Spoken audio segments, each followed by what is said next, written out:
శ్రీ మహాజనాధిపతయే నమః. శ్రీ గురుభ్యో నమః. మనం నిన్న కొన్ని అవతారాలు చెప్పుతున్నాం. ఆదివార అవతారం చెప్పుతున్నాం, నరసింహ అవతారం చెప్పుతున్నాం. హిరణ్యాచుడు హిరణ్యకశిపుడు వెళ్ళిపోయారు. ప్రహ్లాదుని స్వామివారు ఉద్ధరించారు. పరీక్షిత్ మహారాజు భాగవతం వింటూ ఉంటే సుఖేంద్రుల వారు చెప్తున్నారు, నాయన ఒక సందర్భంలో స్వామివారు బలిచక్రవర్తి దగ్గరికి వెళ్ళి 3 అడుగుల నేల కోరేరయ్యా, దానం అడిగారు అని చెప్పారు. అంటే పరీక్షిత్ మహారాజు అడిగాడు, స్వామివారు సకల భువనాలకి నాథుడు కదా, అటువంటి వారు వెళ్ళి 3 అడుగుల నేల దానం అడగడం ఏమిటి? సరే, మరి బలిని ఎందుకు బంధించారు? నిరపరాధి కదా బలి, మరి ఆ బలిని ఎందుకు ఈ రకంగా శిక్షించారు స్వామివారు అని అన్నాడు. అప్పుడు సుఖేంద్రుల వారు చెప్తున్నారు, నాయన ఒకనాడు యుద్ధమైంది దేవతలకి బలి చక్రవర్తికి. పూర్తిగా నష్టపోయాడు బలి, ప్రాణాలు పోయాయి, ఇంద్రుడి చేతిలో చచ్చిపోయాడు, సంహరింపబడ్డాడు. కానీ శుక్రాచార్యుడి దగ్గర మృత సంజీవిని విద్య ఉన్నది. ఆ మృత సంజీవిని విద్య వల్ల చనిపోయినవాడు మళ్ళీ బతుకుతాడు. మహాదేవ్ మహాదేవ్ వాసుదేవ. ఈ మృత సంజీవిని విద్య వల్ల మళ్ళీ బలి పునర్జీవితుడయ్యాడు. పునర్జీవితుడైపోయిన తర్వాత శుక్రాచార్యుడు వాళ్ళ గురువు గారు, దేవతల గురువు బృహస్పతి, రాక్షసుల గురువు శుక్రాచార్యుడు. ఈ శుక్రాచార్యుడు అన్ని యాగాలు చేయించాడు. ఈ భృగు వంశస్థులు వాళ్ళందరూ కూడా, ఆ భృగు వంశస్థులు అయినటువంటి వాళ్ళు అన్ని యాగాలు చేయించారు. చివరికి విశ్వజిత్ యాగం అని ఆ యాగం చేయించారు, ఆ ప్రారంభించారు యాగం. ఆ యజ్ఞంలో ఆవుతులిస్తున్నారు. ఆవుతులిస్తూ ఉంటే ఏమైందంటే ఒక దివ్యమైనటువంటి రథం వచ్చింది ఆ హవనంలోంచి, హోమగుండంలోంచి. ఇంద్రుడి యొక్క గుర్రాలు ఎలా ఉంటాయో అటువంటి గుర్రాలు వచ్చాయి. ఒక ధ్వజం వచ్చింది, సింహము చిన్నంగా జరిగిన ధ్వజం వచ్చింది. దివ్య ధనుస్సు వచ్చింది, అక్షయ తునీరాలు వచ్చాయి, దివ్య కవచం వచ్చింది. ఇవన్నీ కూడా బలికి వచ్చాయి. వారి తాతగారు ప్రహ్లాదుడు. ఏ ప్రహ్లాదుడు అనుకున్నావో ప్రహ్లాదుడి మనవడితడు. ఏమంటే ప్రహ్లాదుడి మనవడు ఎలా ఉంటాడంటే ఇలా ఉంటాడు. ఎలా ఉన్నాడో చెప్తారు ఇప్పుడు. ప్రహ్లాదుడు ఒక సువర్ణ పుష్పమాలనిచ్చాడు ఇతడికి. వెంటనే ప్రహ్లాదుడికి నమస్కారం చేశాడు. బలి ఏం చేశాడంటే ఆ దివ్య రథాన్ని అధిరోహించాడు. ఇవన్నీ ధనుస్సు బాణాలు అన్నీ ధరించాడు. ధరించి వెంటనే ఇంద్రపురి మీదకి వెళ్ళాడు. ఇంద్రుడితో యుద్ధానికి వెళ్ళాడు. ఇంద్రుడితో యుద్ధం చేయడానికి వెళ్ళాడు. చూశాడు అక్కడంతా కూడా. ఏమిటయ్యా ఎలా ఉందంటే విశ్వకర్మ వినిర్మితం, విశ్వకర్మ వినిర్మితాం అన్నారు. అంటే విశ్వకర్మ చేత నిర్మింపబడినటువంటి ఆ ఇంద్రపురికి వెళ్ళాడు. అక్కడ చాలా ఆహ్లాదకరంగా ఉన్నది అంతా కూడా. చూశాడు బలి. శుక్రాచార్యుడు ఇచ్చినటువంటి శంఖాన్ని ఒకసారి పూరించాడు. చాలా సర్వసన్నద్ధంగా వచ్చాడు బలి. గమనించాడు ఇంద్రుడు. వెంటనే తమ గురువైన బృహస్పతి దగ్గరికి వెళ్ళాడు. స్వామి, ఇప్పుడు ఈ బలిని గతంలో మనచే సంహరింపబడ్డాడు, మళ్ళీ వచ్చాడు, సర్వసన్నద్ధంగా వచ్చాడు, సేనతో వచ్చాడు. మనము తయారుగా లేవు యుద్ధం చేయడానికి. కాబట్టి ఇప్పుడు ఏమి చేయాలి, మీ సలహా ఏమిటి? మొత్తం ఎలా ఉన్నాడంటే మొత్తం విశ్వంతా కూడా తాగేస్తాడా తినేస్తాడా అన్నట్టుగా ఉన్నాడు. అటువంటి పరిస్థితిలో మనం ఏం చేయాలంటే వారు అన్నారు, నాయన ఇప్పుడు నువ్వే ఈ పరిస్థితిలో ఎందుకున్నావో నేను చెప్తాను నీకు, దీని కారణం చెప్తానన్నారు. ఏమిటి కారణము? ఇతడు గురువుల్ని ఆశ్రయించాడు. గురువు యొక్క అనుగ్రహం పొందినవాడు. గురువు అనుగ్రహం కాపాడుతుంది శిష్యుడిని. గురువు చెప్పినట్టు చెయ్యాలి, గురువుకి వ్యతిరేకంగా వెళ్ళకూడదు.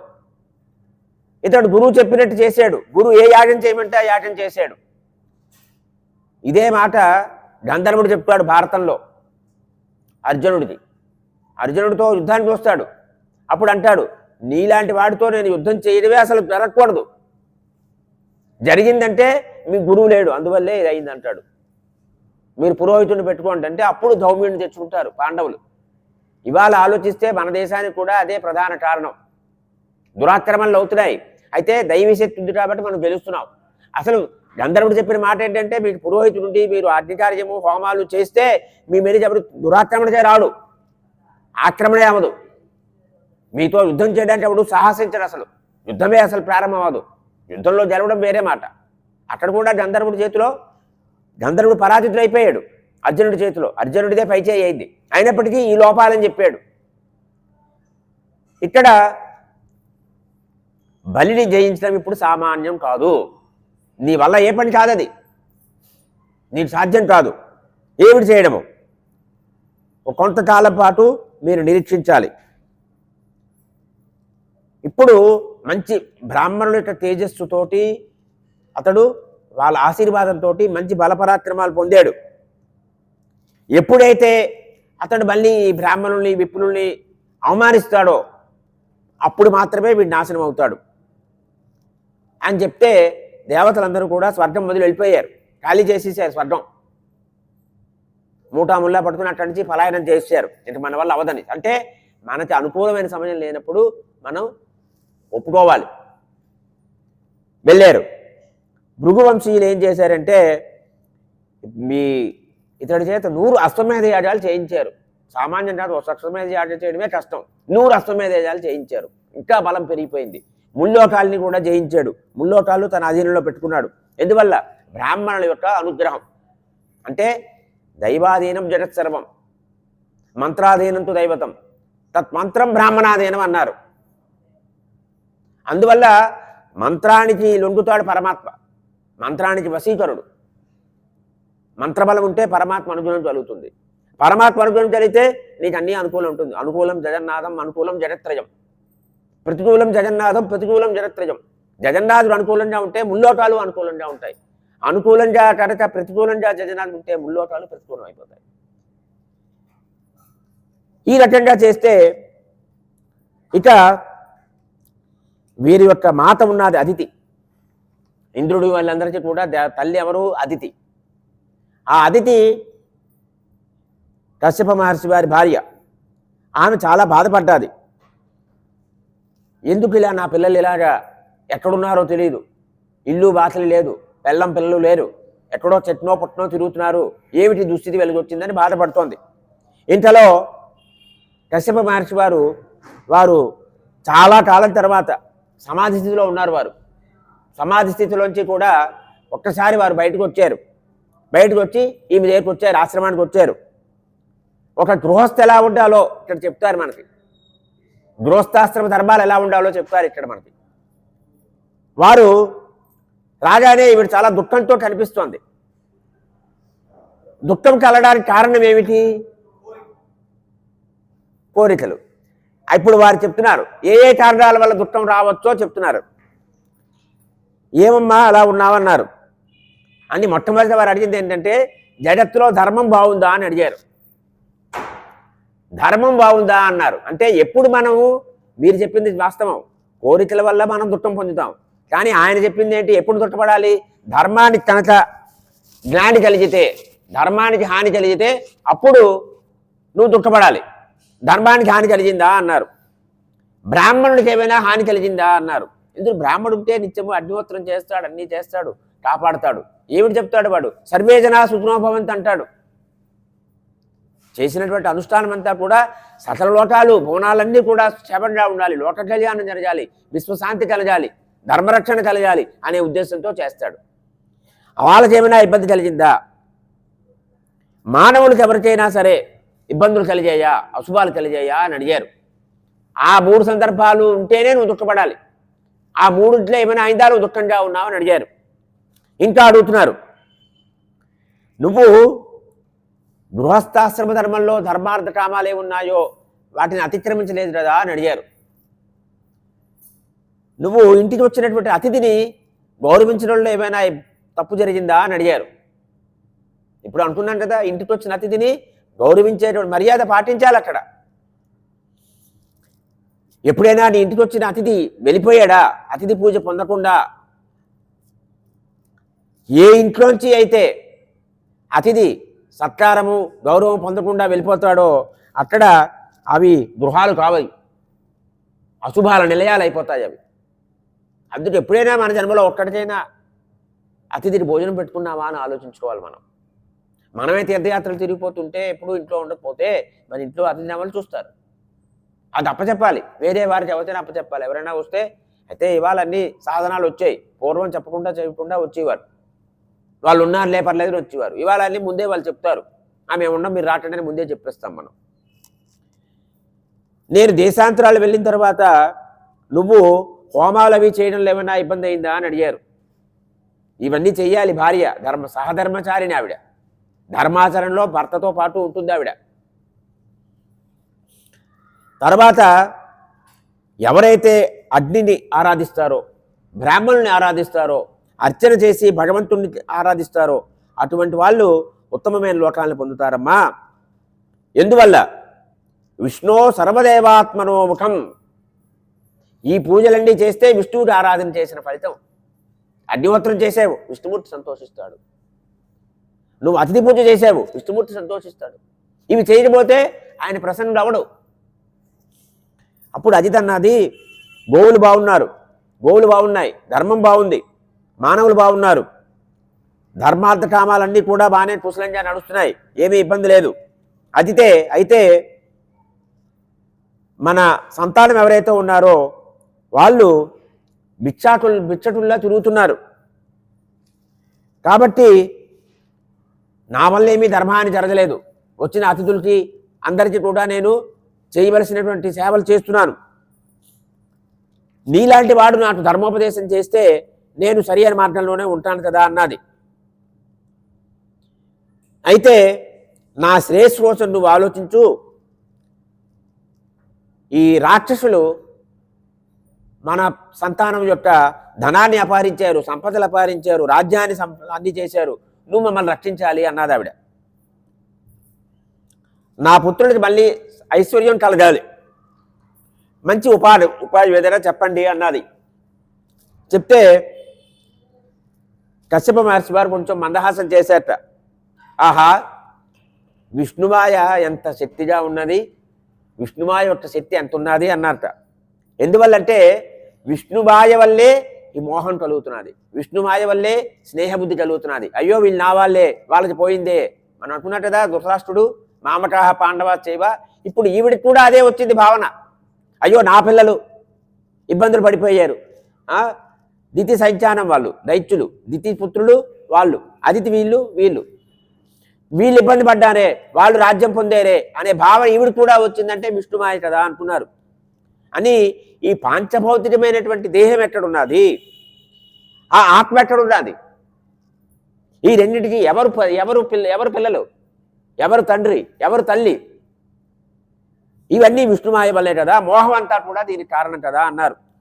అని అమ్మా నువ్వు భగవంతుని సేవించు. ఎందువల్లంటే వాసుదేవం జగద్గురు, జగద్గురు అంటే వాసుదేవుడేనండి. అందరినీ జగద్గురు అనకూడదు మనం. ఎవరు జగద్గురువు? కృష్ణం వందే జగద్గురు. ఇక్కడ చెప్తున్నారు కశ్యప మహర్షి వారు, వాసుదేవం జగద్గురు, ఆయన జగద్గురువు. వ్యాసులు వారు జగద్గురువు, నారాయణుడు జగద్గురువు, దక్షిణామూర్తి వారు జగద్గురువు, ఆ పరంపరలో శంకర భగవత్పాదులు వారు జగద్గురువు. ఇంకెవ్వరు ఆ పరంపరలో వచ్చిన వాళ్ళే జగద్గురువులు, ఇంకెవ్వరు గురువులు కాదు, జగద్గురువులు కాదు. దక్షిణామూర్తి వారు శ్రీకృష్ణం వందే జగద్గురు, వాసుదేవం జగద్గురు, వాసుదేవుడు. తర్వాత ఇంకెవరు చెప్పారు జగద్గురువులు? వ్యాస మహర్షి వారు, వ్యాసో నారాయణో హరి, అందుకు వ్యాసుల వారు. తర్వాత శంకర భగవత్పాదులు వారు. ఇది పరంపర ఉంటుంది. వ్యాసుల వారు, వ్యాసపుత్రుడు. ఎవరు వ్యాసపుత్రుడు? సుత మహర్షి వారు. ఆ రకంగా వశిష్ఠుడు వస్తాడు. వశిష్ఠుడు తర్వాత వశిష్ఠపుత్రుడు శక్తి పరాశరుడు. ఆ తర్వాత వ్యాసుల వారు, వ్యాసపుత్రుడు సుఖేంద్రుడు వారు, సుఖేంద్రుడి తర్వాత గోవింద భగవత్పాదులు వారు, తర్వాత గౌడ భగవత్పాదుల వారు, తర్వాత శంకరాచార్యుల వారు, ఆ తర్వాత పరంపర. అలా పరంపర వస్తుంది. అస్మదాచార్య పర్యంత మందేజు పరంపర. అది ఈ పరంపరలో ఇంటి మిగిలిన వాళ్ళు ఎక్కడొచ్చారు, ఎలా వస్తారు? శిష్యులు అవ్వాలి. శిష్యుడైతేనే వ్యాసపుత్రుడు సుఖేంద్రుడి వారు వ్యాసుల వారి శిష్యుడు, గోవింద భగవత్పాదుల వారు, ఆ తర్వాత శంకర భగవత్పాదుల వారు, ఆ తర్వాత పరంపర వచ్చింది. 4 పీఠాలు, 4 పీఠాలకి అధిపతులు ఉన్నారు. శంకరుల శిష్యులు వారు, వారి శిష్యులు ప్రశిష్యులు అలా వచ్చింది పరంపర. ఈ పరంపరలో ఎక్కడ దిగుడుతారు మిగిలిన వాళ్ళు? అందరినీ తెచ్చి పెట్టకూడదు. ఇది మనం అద్వైత సాంప్రదాయం సనాతన సాంప్రదాయంలో ఉన్నాం కాబట్టి మనం దీన్ని దృష్టిలో పెట్టుకోవాలి. ఆ జగద్గురువు ఏంటంటే శ్రీమన్నారాయణని ప్రార్థించమమ్మా అని చెప్పారు. నువ్వు చేసినట్లయితే, వారిని ఆరాధించినట్లయితే వారిని మనోరథాన్ని తీరుస్తారన్నారు అని ఒక వ్రతం. ఈ విషయం నేను వ్రతంలో బ్రహ్మగారిని అడిగానమ్మా. బ్రహ్మగారు ఒక మంచి ఉపాయం చెప్పారు. ఒక వ్రతం, పరమాత్మని సంతృప్తిపరిచేటువంటి ఒక వ్రతం గురించి చెప్పారు. ఇది ఎప్పుడు చేయాలి? పాల్గొన మాసంలో శుక్లపక్షంలో చెయ్యాలి. ఎన్ని రోజులు? 12 రోజులు చెయ్యాలి. దీన్ని వయోవ్రతం అంటారు, దుర్ధపార వ్రతం అంటారు. చాలా భక్తితో చెయ్యాలి, మామూలు భక్తి కాదా, పరమ భక్తితో చెయ్యాలట. ఇటువంటి ఆదివరాహ పురుషుణ్ణి ముందర ఆరాధించాలి. ఎందుకంటే వారు ఉద్ధరించారు పృథ్వీని, కాబట్టి పృథ్వీని మనం ప్రార్థించాలి. అమ్మ, ఆదివరాహ స్వామి వారు నిన్ను ఉద్ధరించారు, నువ్వు నా సర్వ పాపాన్ని నాశనం చెయ్యాలి, నీకు నమస్కారము. ఆ తర్వాత నిత్యమైనటువంటి కర్మలన్నీ చెయ్యాలి. చేసి సూర్యభగవాను, జలము, అగ్ని, గురువు, భగవంతుడు వీళ్ళందరినీ అర్చించాలి. అంటే సూర్యుల్లో ఉన్న భగవాను, ఏష బ్రహ్మ విష్ణుశ్చ శివస్కంద ప్రజాపతి, ఆయనే బ్రహ్మ, ఆయనే శివుడు, ఆయనే విష్ణువు. సూర్యభగవానుడు కనిపించే ప్రత్యక్ష దైవం కాబట్టి సూర్యభగవానుల్లో పరమాత్మని దర్శించాలి. జలంలో జలరూపంగా ఉన్న స్వామివారిని ప్రార్థించాలి, అగ్ని రూపంగా ఉన్న స్వామివారిని ప్రార్థించాలి. గురువులో భగవంతుడు, గురు సాక్షాత్ పరబ్రహ్మ అన్నారు కదా, గురువు రూపంలో భగవంతుడిని ప్రార్థించాలి. నమస్తుభ్యం భగవతే పురుషాయ మహీయసే సర్వభూత నివాసాయ వాసుదేవాయ సాక్షినే అని ఈ మంత్రం చెయ్యాలి. ఇంకా ఉన్నాయి అద్భుతమైన మంత్రాలు ఇవన్నీ. ఒక్కొక్క శ్లోకం మంత్రం, మంత్రరాజాలు ఇవన్నీ కూడా.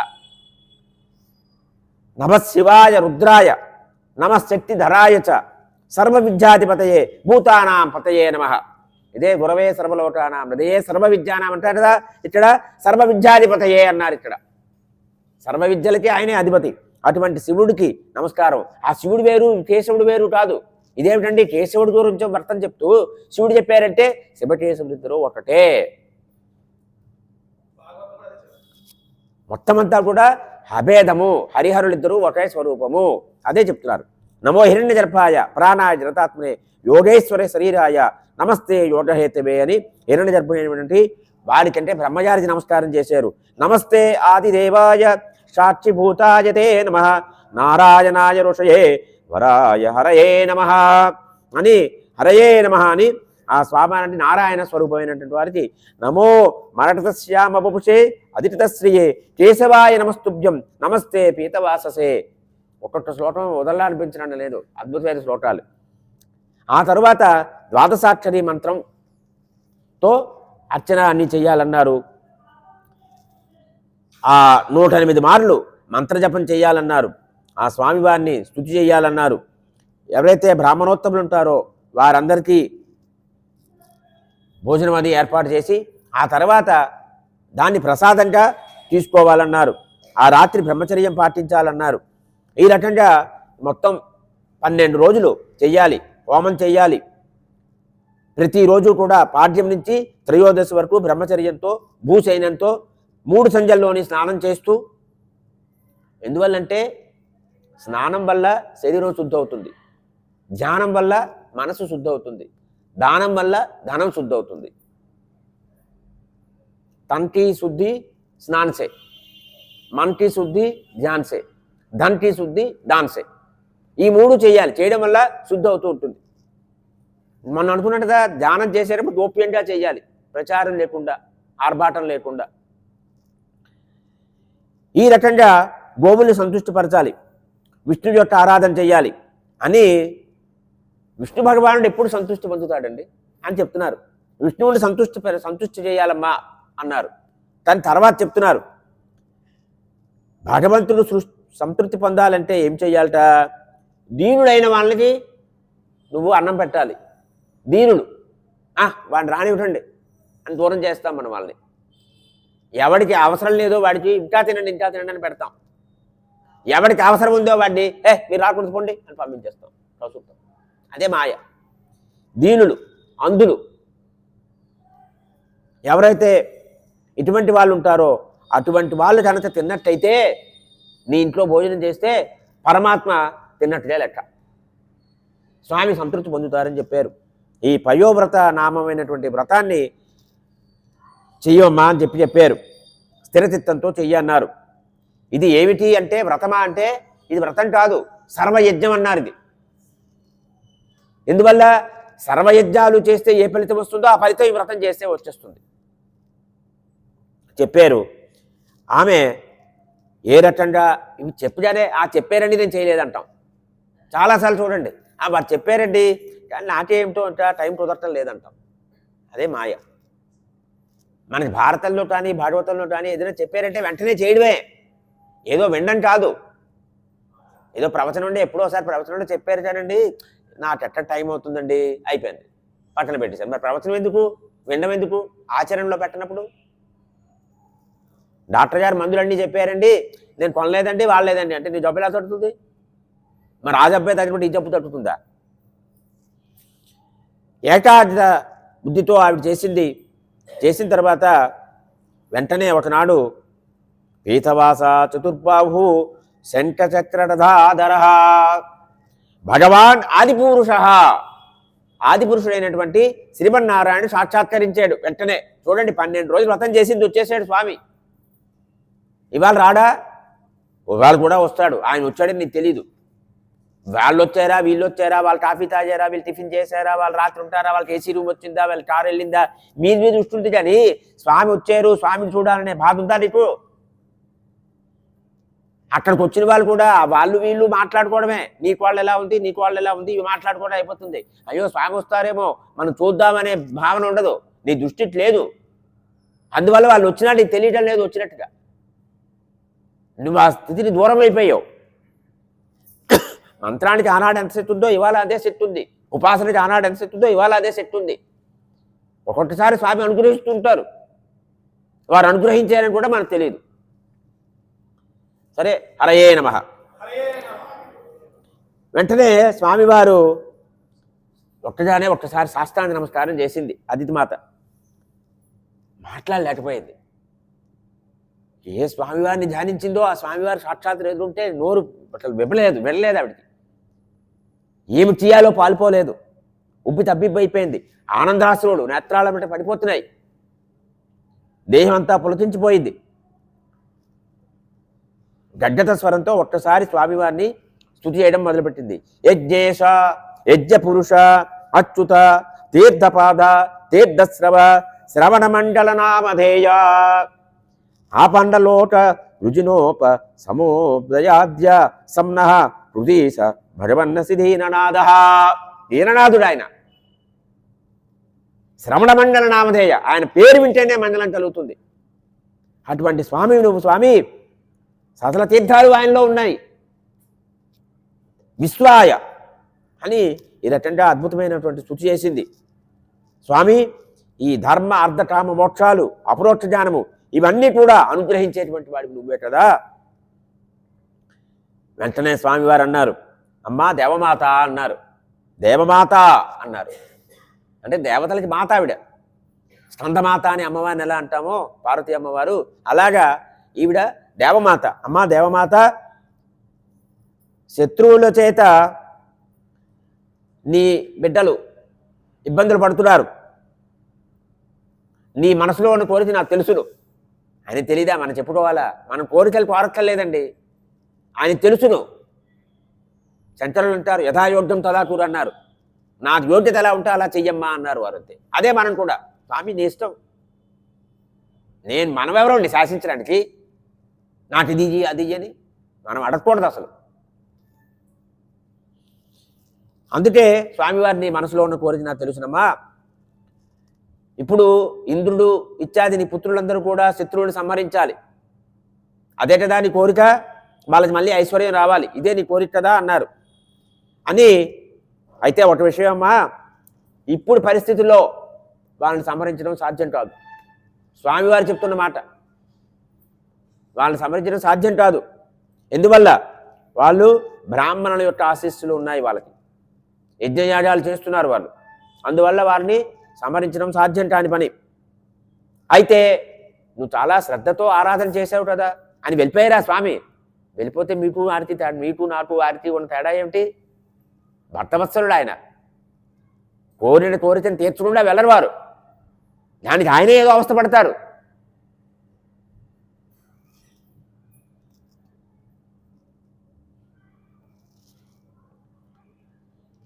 నీ ఆరాధన వృధా కాదమ్మా అన్నారు స్వామి. నేనే ఉపాయం ఆలోచిస్తాను అని నువ్వు చాలా గొప్ప తపస్సు చేసావు. అందువల్ల ఆవిడ అడగలేదు. అడగకుండా ఇస్తారండి ఆయన, కల్పవృక్షం కామధేను ఆయన.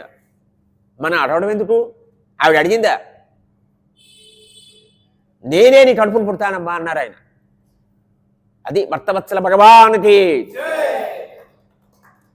నేను మీ అదితి కశ్యపుల కడుపున నేను పుడతానమ్మా. అయితే ఈ విషయం నువ్వు ఎవరికి చెప్పకు, ఇవి దేవరహస్యాలు, ఇవి గోప్యంగా ఉంచు అన్నారు. మనం కూడా కొన్ని కొన్ని రహస్యంగా ఉంచాలి. అనుష్ఠానాలు, ఉపాసనలు రహస్యంగా ఉంచాలి. ఇవాళ ప్రచార యుగం అయిపోయింది, అంతా ప్రచారం అయింది. ప్రచారం ఎక్కువైతే ప్రభావం అంత తగ్గిపోతుంది. ప్రభావం ఉండాలంటే ప్రచారం కూడదు. ఆంజనేయ స్వామి వారు ప్రచారం చేస్తున్నారా? నాకు ఎంతో శక్తి ఉంది, అంత శక్తి ఉంది అని అన్నారు ఆయన? ఎక్కడైనా అన్నారా? నా మంత్రశక్తి ఉంది, నా తపశక్తి ఉంది అని చెప్పారా? ఎవ్వరూ చెప్పలేదు. పరమాత్మకి తెలుసును, పరమాత్మ నువ్వు వల్ల అవుతుంది వెళ్ళవయ్యా అన్నారంతే. ఆయన ఏమన్నారు? దాసోహం కోసలేంద్రస్య అన్న, నా తపశక్తి వల్లే అయింది అన్నారా? ఒకసారి అంటే సరదాగా చెప్తారు ఇక్కడ ఉత్తర భారతంలో. ఆంజనేయ స్వామి అని అన్నారట, స్వామి మీరు లంకంతా కాల్చేశారని. అంటే నేనేడు కాల్చాను అన్నారట. మరి ఎవరు కాల్చారన్నారట? అంటే హిందీలో చెప్తారు, సీతాజీ బీటా సాప్, రావణ్ కా పాప్, ఔర్ మేరే బాప్ అన్నారట. అంటే సీతాదేవి ఇచ్చిన శాపం, ఒరే లంక అంతా కూడా కాలరాత్రిలా ఉంది, నేను తెచ్చిపెట్టావు, లంకంతా నాశనం అయిపోతుందిరా అన్నది సీతమ్మ వారు. ఆవిడిచ్చిన శాపం, రావణాసుడు చేసిన పాపం. మా బాప్ అంటే వాళ్ళ నాన్న వాయుదేవుడు. అంటే నేనేదో ఇలా అడ్డు పెట్టాను, వెంటనే వాయువు వచ్చేసింది, ఒక ఇంటి నుంచి మొత్తం లంకంతా అంటుకుంది, నేనేం చేయలేదు అని అన్నారు ఆయన. అలాగా ఉండాలి. అందువల్ల రహస్యంగా ఉంచమ్మా అన్నారు. కశ్యప మహర్షి వారికి తెలిసింది పరమాత్మ మనకి పుత్రుడిగా రాబోతున్నాడనే విషయం తెలిసింది. ఎవరైనా సనాతనుడు ఆయన, నిన్న మొన్న వచ్చినప్పుడు కాదు. ఇతర మతాలు 1000 సంవత్సరాలు 2000 సంవత్సరాలు కింద వచ్చిన మతాలు అవన్నీ కూడా.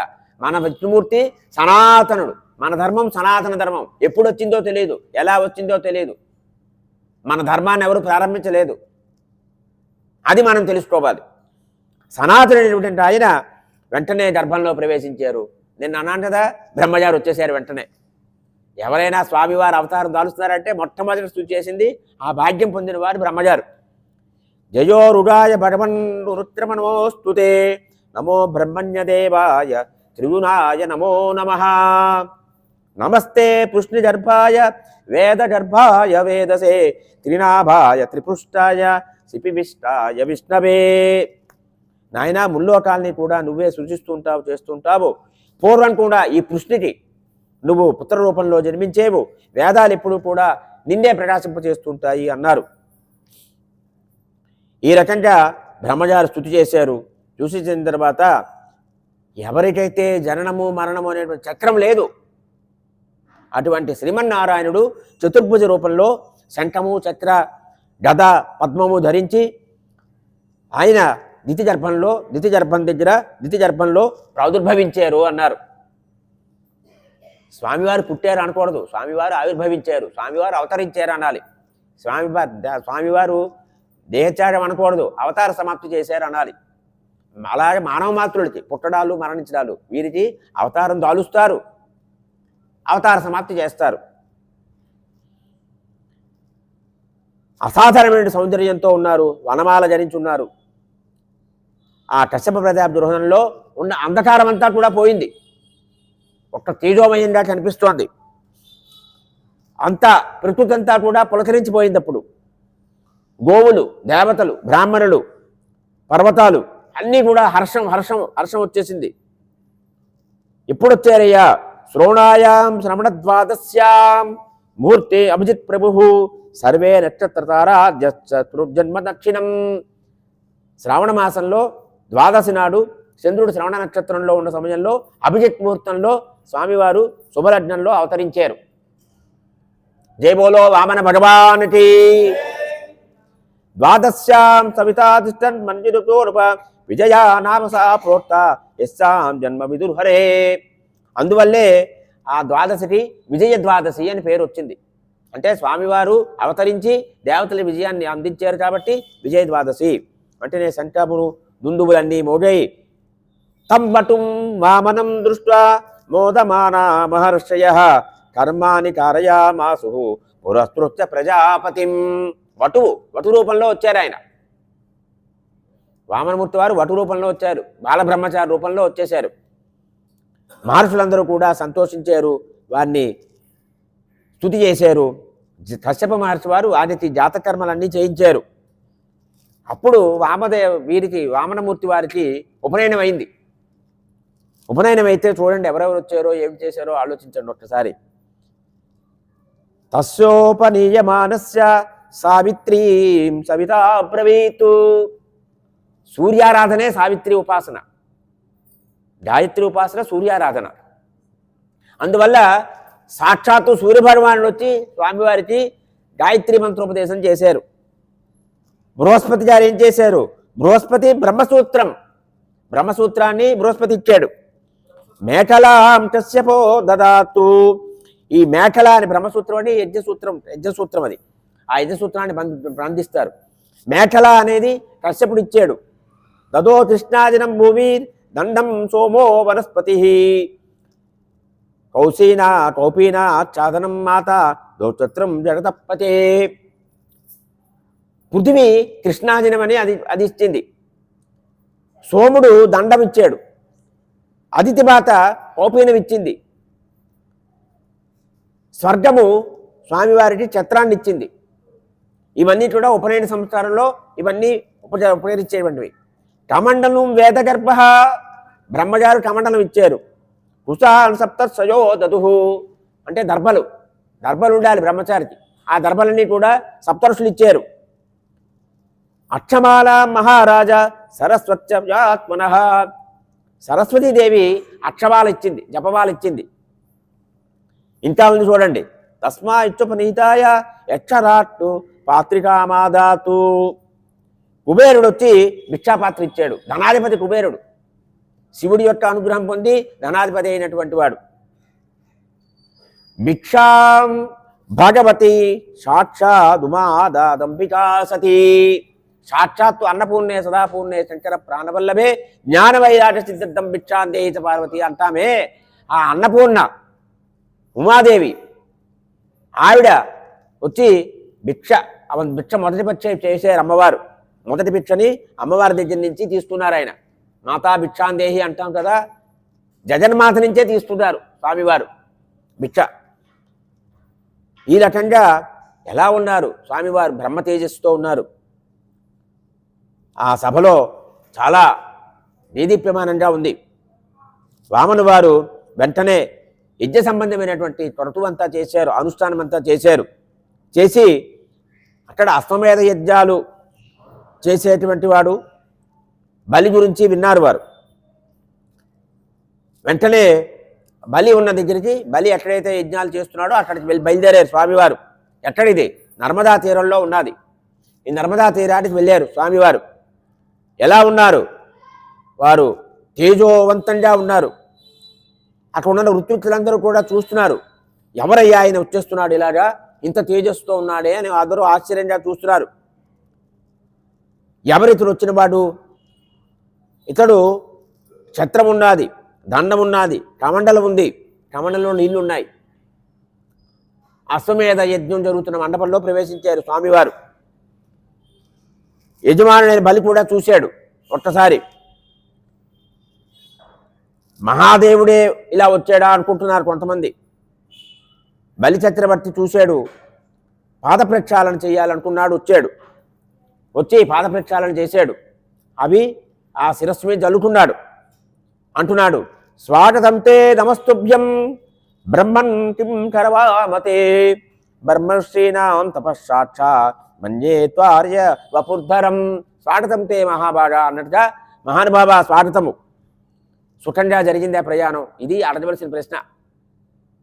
ఎప్పుడు వచ్చావు, ఎప్పుడు వెళ్తావు అని అడగకాదు. రాజనే ఏంటి, ఎప్పుడు వెళ్తావు, ఏం చెప్పకుండా వచ్చేవేమిటి అడగకూడదు. ఏం అడగాలి? మహానుభావ స్వాగతం, మీ రాట సుఖంగా జరిగిందా, ప్రయాణం బాగా అయిందా, మీకు నమస్కారం చేస్తున్నాను. కిం కరవామతే, మీకేం చేయాలో ఆనతివ్వండి అన్నాడు. మూర్తి భవించినటువంటి బ్రహ్మర్షి స్వరూపంగా ఉన్నారు మీరు అన్నాడు. అర్జున పితరా స్తృప్త అర్జున పావితం కులం, నా కులం పావనమైంది ఇవాళ, నా పితృదేవతలు సంతోషిస్తారు ఇవాళ. చూస్తారు పితృదేవతలు, వీడి ఇంటికి ఎవడైనా ఒక మహానుభావుడు వస్తాడా, వీడి ఆతిథ్యం స్వీకరిస్తాడా అని, వీడెందుకో అని విసుక్కుంటారు. ఇప్పుడు మీ చిన్న చిన్న పాదాలతో మీరు నడిచి వచ్చారు, ఈ భూమి అంతా కూడా పునీతమైపోయింది స్వామి అన్నాడు. ఎంత చక్కగా మాట్లాడుతున్నాడో అని. మీరు ఏదో అడగడానికి వచ్చినట్టుగా ఉన్నారు, ఏమిటి కావాలో మీరు అడగండి. మీరు చాలా పూజ్యులు కదా, గోవులు కావాలా, సువర్ణం కావాలా, గృహాలు కావాలా, అన్నీ ఏదో మామూలు కట్టేసి మీరు చేసుకోవడం అంటే ఫర్నిచర్ కాదంటుకోవడానికి కాదు, అన్నీ ఉన్నటువంటి అన్ని ఉపకరణాలతో కూడినటువంటి ఇల్లు కావాలా, మంచి అన్నపానాదులు కావాలా, బ్రాహ్మణ కన్యలు కావాలా, వివాహం చేసుకుంటారా, మంచి సమృద్ధిగా ఉండే గ్రామాలు కావాలా, అశ్వాలు కావాలా, గజాలు కావాలా, రథాలు కావాలా, ఏం కావాలో తీసుకోండి అన్నాడు. స్వామివారి ఇవన్నీ విన్నారు. విని ఇతడెవడు, ప్రహ్లాదుడి మనవడు. అప్పుడు చెప్పారు, నాయన స్వామివారు చాలా తెలివిగా మాట్లాడతారు, ఆయన నుంచి నేర్చుకోవాలి ఇవన్నీ కూడా. సమయానికి తగు మాటలాడనే అన్నారు చాజరాస్వామి వారు. పుట్టినే అన్నారా? ఇది సమయానికి తగు మాటలాడనంటే ఎక్కడ ఎవరితో ఎలా మాట్లాడాలో వారికి తెలుసును. ఇక్కడ బలిని ముందు వెంటనే నాకు దివ్యగా అనలేదు, నాయన నీ వంశం చాలా సామాన్యం కాదయ్యా, నీ వంశం గురించి చెప్పాలంటే మీ దగ్గరికి వచ్చిన వాళ్ళు ఎవరు కూడా ఉట్టి చేతులతో ఎప్పుడు వెళ్ళలేదు, ఒక ప్రతిజ్ఞ చేసి అది ఇవ్వకుండా జరిగిన సందర్భం లేదు. కాబట్టి దానకాలంలో వచ్చినటువంటి బ్రాహ్మణులు కానీ, యుద్ధకాలంలో ఉన్నటువంటి క్షత్రియులే కానీ, వీళ్ళందరినీ కూడా మీరు ఎప్పుడూ రక్షించారు. వాళ్ళకి వ్యతిరేకంగా ఉన్నటువంటి వాళ్ళు మీ జన్మలు, మీ వంశంలో ఇంతవరకు పుట్టలేదయ్యా. హిరణ్యాక్షుడు గతంలో యుద్ధం చేశాడు ఒక్కడే విష్ణుమూర్తితోటి. ఆ ఆదివారాస్వామి వారు మీ హిరణ్యాక్షుడిని సంహరించారు. ఆ తర్వాత హిరణ్యరశ్ముడు చాలా కోపం వచ్చింది. కోపం వచ్చి విష్ణువుని పట్ల ద్వేషంతో విష్ణువుని సంహరించాలని మొత్తం దేశం లోకాలన్నీ తిరిగాడు. అయితే విష్ణుమూర్తి ఏం చేశాడంటే చాలా తెలివిగా అక్కడ అదృశ్యమైపోయాడు. ఎక్కడికి వెళ్ళిపోయాడు? హిరణ్యకశిపుడు హృదయంలోకి వెళ్ళిపోయాడు స్వామి. వాడు హృదయంలోనే స్వామివారు ఉన్నారు, వాడు అంతా వెతుకుతున్నాడు. ఈ శ్రీహరి ఎక్కడ నన్ను చూసి పారిపోతున్నాడు, ఎక్కడి నుంచి పారిపోతే ఇంత దగ్గరే ఉన్నాడు స్వామి, నువ్వు తెలుసుకోలేకపోయావు. ఎందువల్ల? లోటల అంధకారం పంచిపోయింది. ఇంట్లో అంధకారం ఉంటే ఎవరు రారు, వచ్చేవాళ్ళు లైట్లన్నీ ఆఫీసర్ పడుకున్నారేమో అని వెళ్ళిపోతారు. ఊరికి వెళ్ళారేమో, కాశీ వెళ్ళారేమో, యాత్రకు వెళ్ళారేమో అని వెళ్ళిపోతారు. అలాగే మన మనసులో అహంకారం ఉంటుంది, అక్కడ అంధకారం, ఇక్కడ అహంకారం. ఇక్కడ అహంకారం ఉందనుకోండి, అమ్మో అహంకారంతో నిండిపోయింది, ఎక్కడ నాకు వెళ్ళడానికి చోట్లేదని వెళ్ళిపోతారు.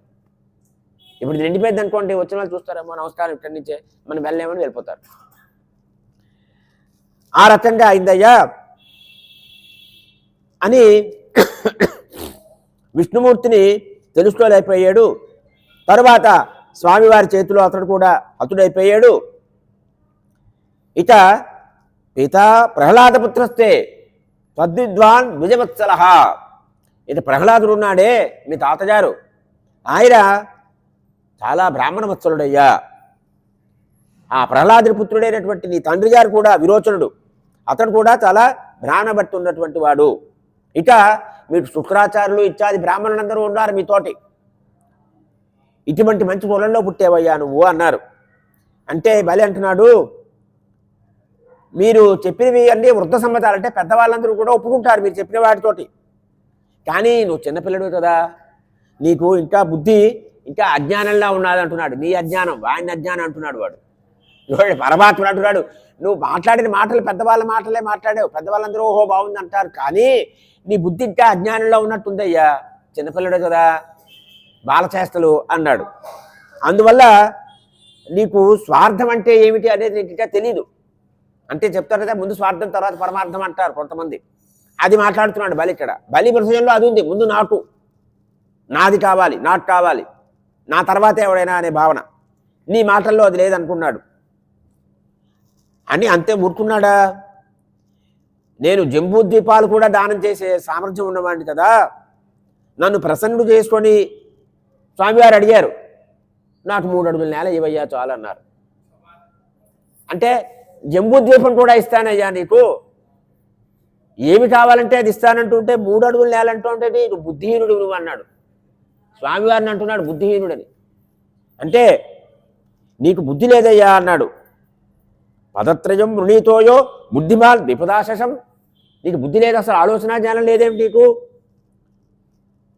నువ్వు నా దగ్గరికి వచ్చి ఎవడైనా యాచిస్తే మరి ఇంకో దగ్గరికి వెళ్ళక్కర్లేదు. వాడికి ఇంక మరో యాచకు దగ్గరికి వెళ్ళక మరో దగ్గరికి వెళ్ళి యాచించే పని ఉండదయ్యా, అలా ఇస్తాను నేను. మొత్తం నీ జీవితం అంతా కావలసిన భూమి అంతా నేను ఇచ్చేస్తాను, మొత్తం తీసుకో అన్నాడు. స్వామివారు అన్నారు, నాయనా ముల్లోకాల్లోని పరమ ప్రియమైనటువంటి ఏ ద్రవ్యాలు ఉన్నాయో, ఏ విషయాలు ఉంటాయో అవి జితేంద్రుడు అనే వాడికి అవసరం లేదయ్యా. జితేంద్రుడు అనే వాడికి సంతృప్తి కలదు. నువ్వు ముల్లోకాలు ఇచ్చినా సరే, వాడు అన్నీ జయించున్నాడు వాడు. అందువల్ల నాకు పెద్ద దీపం ఇచ్చినా సరే ఏమి సంతృప్తి కలదు. 7 దీపాలు ఇచ్చావు, 7 దీపాలు ఇచ్చావనుకో, అది నా కోరికను తీర్చదు. 3 అడుగుల భూమి మాత్రమే నాకు చాలు. 3 అడుగులు ఇస్తే నా కోరిక తీరుతుంది, నాకు సంతోషం కలుగుతుంది అన్నారు. ఇక పూర్వం పృథువు ఉన్నాడు, పృథు చక్రవర్తి ఉన్నాడు, గయుడు ఉన్నాడు, ఎంతోమంది రాజులు ఉన్నారు. 7 దీపాలు ఏలేరు వారు. సంతృప్తి పొందారా వాళ్ళు? ఇది మనం అడగాలి. స్వామివారు ఎందుకు చెప్తున్నారు? మన కోసం చెప్తున్నారు. మనకంటే మన తాతలు, మన తండ్రులు మనకంటే ఎక్కువ సంపాదించారు. 20 ఎకరాల భూమి, 30 ఎకరాల భూములు ఉన్నాయి, అన్నీ ఉన్నాయి. వాళ్ళు సంతృప్తి పొందారా? మరి మనం సంతృప్తి పొందుతామా? అది స్వామివారు చెప్తున్నారు. ఎవరు సంతృప్తి? ధర్మరాజు సంతృప్తి పొందాడా? కురుక్షేత్ర యుద్ధం అయిన తర్వాత ధర్మరాజు ఎంత ఏడ్చాడు?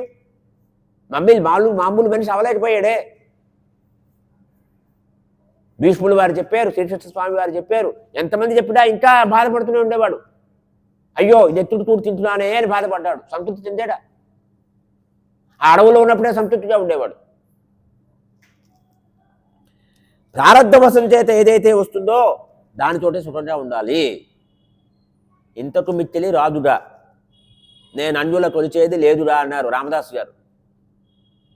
చేసిన కర్మం పోదు కదా, కర్మ ఫలితంగా ఇంతకంటే ఎక్కువ రాదు. నేను అది రాలేదని ఇంకోటి నేను కొలవను. రాముడు ఇవ్వలేదని ఇంకోటి పట్టుకో అంటే రాముడిని వదలలేనన్నారు ఆయన. అది మనం నేర్చుకోవాలండి. రామాయణం మీరు చదువుతున్నారు, రామాయణం చదివితే కష్టాలు వస్తాయి, సీతలాగా రాములాగా మీరు రామాయణం చదవకండి, ఇంకేదో చదవండి అంటాడు. అవునా, నిజమే, అయితే నేను అదే అంటున్నాను చూడండి అంటాడు, వదిలేస్తాడు, ఇంకో మరో దానికి వెళ్ళిపోతాడు. అది ఇక్కడ స్వామివారు చెప్తున్న మాట. ఎప్పుడూ కూడా ప్రారబ్ధవశం వల్ల వచ్చిన దానికి సంతృప్తి పొందాలి. ముఖ్యంగా బ్రాహ్మణుడు అసంతుష్టో ద్విజోనష్ట అన్నారు. బ్రాహ్మణుడు ఎప్పుడూ అసంతృప్తితో ఉండకూడదు, దొరికిన దానితో సంతృప్తిగా ఉండాలి. అసంతృప్తి కలిగితే నష్టపోతాడు. ఇక అర్ధకామాల విషయంలోనూ మాట్లాడుతున్నావు కదా, ఇవన్నీ కూడా సంసారానికి దారితీస్తాయ్యా. ఈ సంసారం జననము మరణము చక్రానికి దారితీస్తుంది. ఏది స్వయంగా లభిస్తుందో అది ముక్తికి కారణమవుతుంది. ఇవన్నీ ఉపదేశాలు మనకి. లేదంటే ఇన్ని వేల శ్లోకాలు ఎందుకు రాశారు వ్యాసులు వారు? ఏదైతే తనంతట తానుగా లభిస్తుందో దాంతో సంతృప్తి పొందాలి. ఇంకా ఇవి అనకూడదు. ఉదాహరణకి మీరు ఎవరినో పిలిచారు, ఏదో పారాయణ చేయండి అన్నారు, చేశాడు. మీరేదో ఇచ్చారనుకోండి, పుచ్చుకోవచ్చు, తప్పులేదు. అడగకూడదు. నాకెంత ఇయ్యి అని అడగకూడము. లేదు ఇంతే ఇస్తావా, ఇంకా ఇస్తావనుకున్నాను అనడము, అది తప్పు. పూర్వం మనకి పూజలు పునస్కారాలు ఏవి చేయించినా వాళ్ళు అడిగేవారు కాదు. ఏదో సంతోషంతో ఈయన ఆయన మనసోత్సాహ విరంజం తుభ్యమా అంటారు. నైనా నీకేం తెలిగితే దిగ్విజయ సంతోషంగా అనేవారు. సంతోషం నాయన అని వెళ్ళిపోయేవారు. ఇవాళ అన్నీ అడగడాలే. ఇచ్చేవాళ్ళు అలాగే ఉన్నారు, వీళ్ళు ఇవ్వడం, అడిగితేనే ఇద్దాంలే, అడగకుండా మనం ఎందుకు ఇవ్వడం అంటాడు వీడు. అట్లా పిసినారితనం పెడతాడు. యథాశక్తి, శక్తికి వంచన లేకుండా ఇవ్వాలి, శక్తిని మించి ఇవ్వక్కర్లేదు. నీకు 1000 రూపాయలు ఇచ్చే శక్తి ఉంది, 1000 రూపాయలు ఇయ్యి పురోహితుడికి. నీకు 500 ఇచ్చేది 500 ఇయ్యి, కానీ 1000 రూపాయలు ఇచ్చేది 500 ఇవ్వకు. అది నువ్వు శక్తికి వంచన జరుగుతుంది అక్కడ.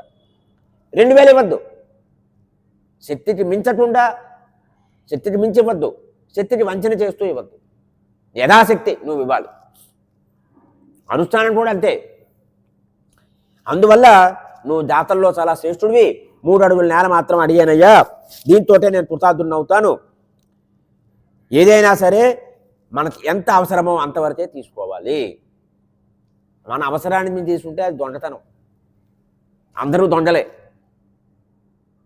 ఎవరు దొంగలు? నీకు ఎంత అవసరమో అంతకంటే ఎక్కువ సంపాదించామనుకోండి, కాకి సంపాదిస్తుందా? కోతి సంపాదిస్తున్నదా? కుక్క సంపాదిస్తున్నదా? ఆలోచించిన ఒక్కసారి ప్రకృతిలో ఎవరైనా సంపాదిస్తున్నారా? ఒక్క మానవుడే సంపాదిస్తున్నాడు. రేపటికి 2 తరాలకి, మా మనవడికి, మా ముని మనవడికి సంపాదిస్తున్నాడా? కూడబెడుతున్నాడా? ఇదంతా కూడా ఇది ఎవరికి వచ్చింది? స్వార్థ బుద్ధి మానవుడికే వచ్చింది. జంతుజాల్లో లేవు. భగవాన్ భరోసా భగవంతుడు ఏర్పాటు చేస్తున్నాడు వాటికి. నువ్వు జ్ఞానుల్లో శ్రేష్ఠుడైన శుక్రాచార్యుడు వారు ఉన్నారు కదా, వారు చూశారు, శుక్రాచార్యుల వారు చూశారు, ఈ వచ్చినవాడు విష్ణువే, ఇతడు దేవసాధనకో దేవతల యొక్క దేవానాం కార్యసాధక, దేవతల యొక్క పని చేయడం కోసం వచ్చినటువంటి విష్ణువే ఇలా వచ్చాడు. ఇతడే కశ్యపుడు అతిథి గర్భంలో ఆవిర్భవించాడు. ఇతనికి భూదానం ఇచ్చాను ప్రతిజ్ఞ చేసేవు, అది సరి అయినది రాదు నాయన అని చెప్పారు శుక్రాచార్యుడు. దీనివల్ల నీ కులానికి బాగా నష్టం కలుగుతుందన్నారు. ఈయన ఎవరనుకున్నావు? విరాట్ రూపం ధరిస్తాడు. 4వ విరాట్ రూపం. 4వ విరాట్ రూపం నేను అన్నారు కదా, ఇది విరాట్ రూపం ధరిస్తాడు. విరాట్ రూపం ధరించి మొత్తం అంతా తీసుకుంటాడు. సర్వస్వము అతనికి నువ్వు ఇవ్వాల్సిన పరిస్థితి వస్తుంది అన్నారు. అప్పుడు ఈయన ఒక పాదంతో పృథివిని చేస్తాడు, 2వ పాదంతో స్వర్గాన్ని చేస్తాడు, తర్వాత విరాట్ స్వరూపం దాలుస్తాడు, విశ్వరూపం దాలుస్తాడు, అంతరిక్షాన్ని ఆక్రమించేస్తాడు. ఇక 3వ పాదం ఎక్కడ పెడతాడు అని ఆలోచించు అన్నారు శుక్రాచార్యుడు. నువ్వు నీ ప్రతిజ్ఞని నెరవేర్చలేవు, నీకు ఆ శక్తి లేదు, కాబట్టి నువ్వు ఈ ప్రతిజ్ఞని విరమించుకో అన్నారు అని చెప్తున్నారు.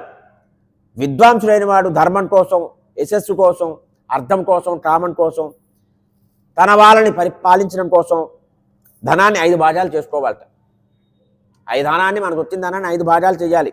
ధర్మం కోసం 1 భాగం, నీ కీర్తి కోసం దానికోసం 1 భాగం, అర్ధకామాలు. కీర్తి అంటే ఏమిటంటే మీ దగ్గర ఎవరో వచ్చాడు, నేను ఇవ్వను అన్నా అనుకోండి, వెళ్ళానంటే ఇవ్వలేదంటే అంటాడు. వాళ్ళు ఇచ్చారంటే అని వెళ్ళలో వేసుకొని తిరగక్కర్లేదు, అపకీర్తి రాకుండా చూసుకోవాలి. వెళ్ళానండి ఆయన బాగా సాయం చేస్తారని ఆయన చేయలేదండి అంటాడు, అది అపకీర్తి. దానికోసం 1 భాగం, అర్ధకామాల కోసం 1 భాగం, ఇక నీ స్వజనులు పాలించడం కోసం అంటే వాళ్ళని పోషించడం కోసం దానికోసం 1 భాగం, ఇలా 5 భాగాలు చెయ్యాలయ్యా. అది ఈ రకంగా చేస్తూనే ఉంటే ఇహలోకంలో సుఖం కలుగుతుంది, పరలోకంలో కూడా సుఖం కలుగుతుంది అన్నాడు.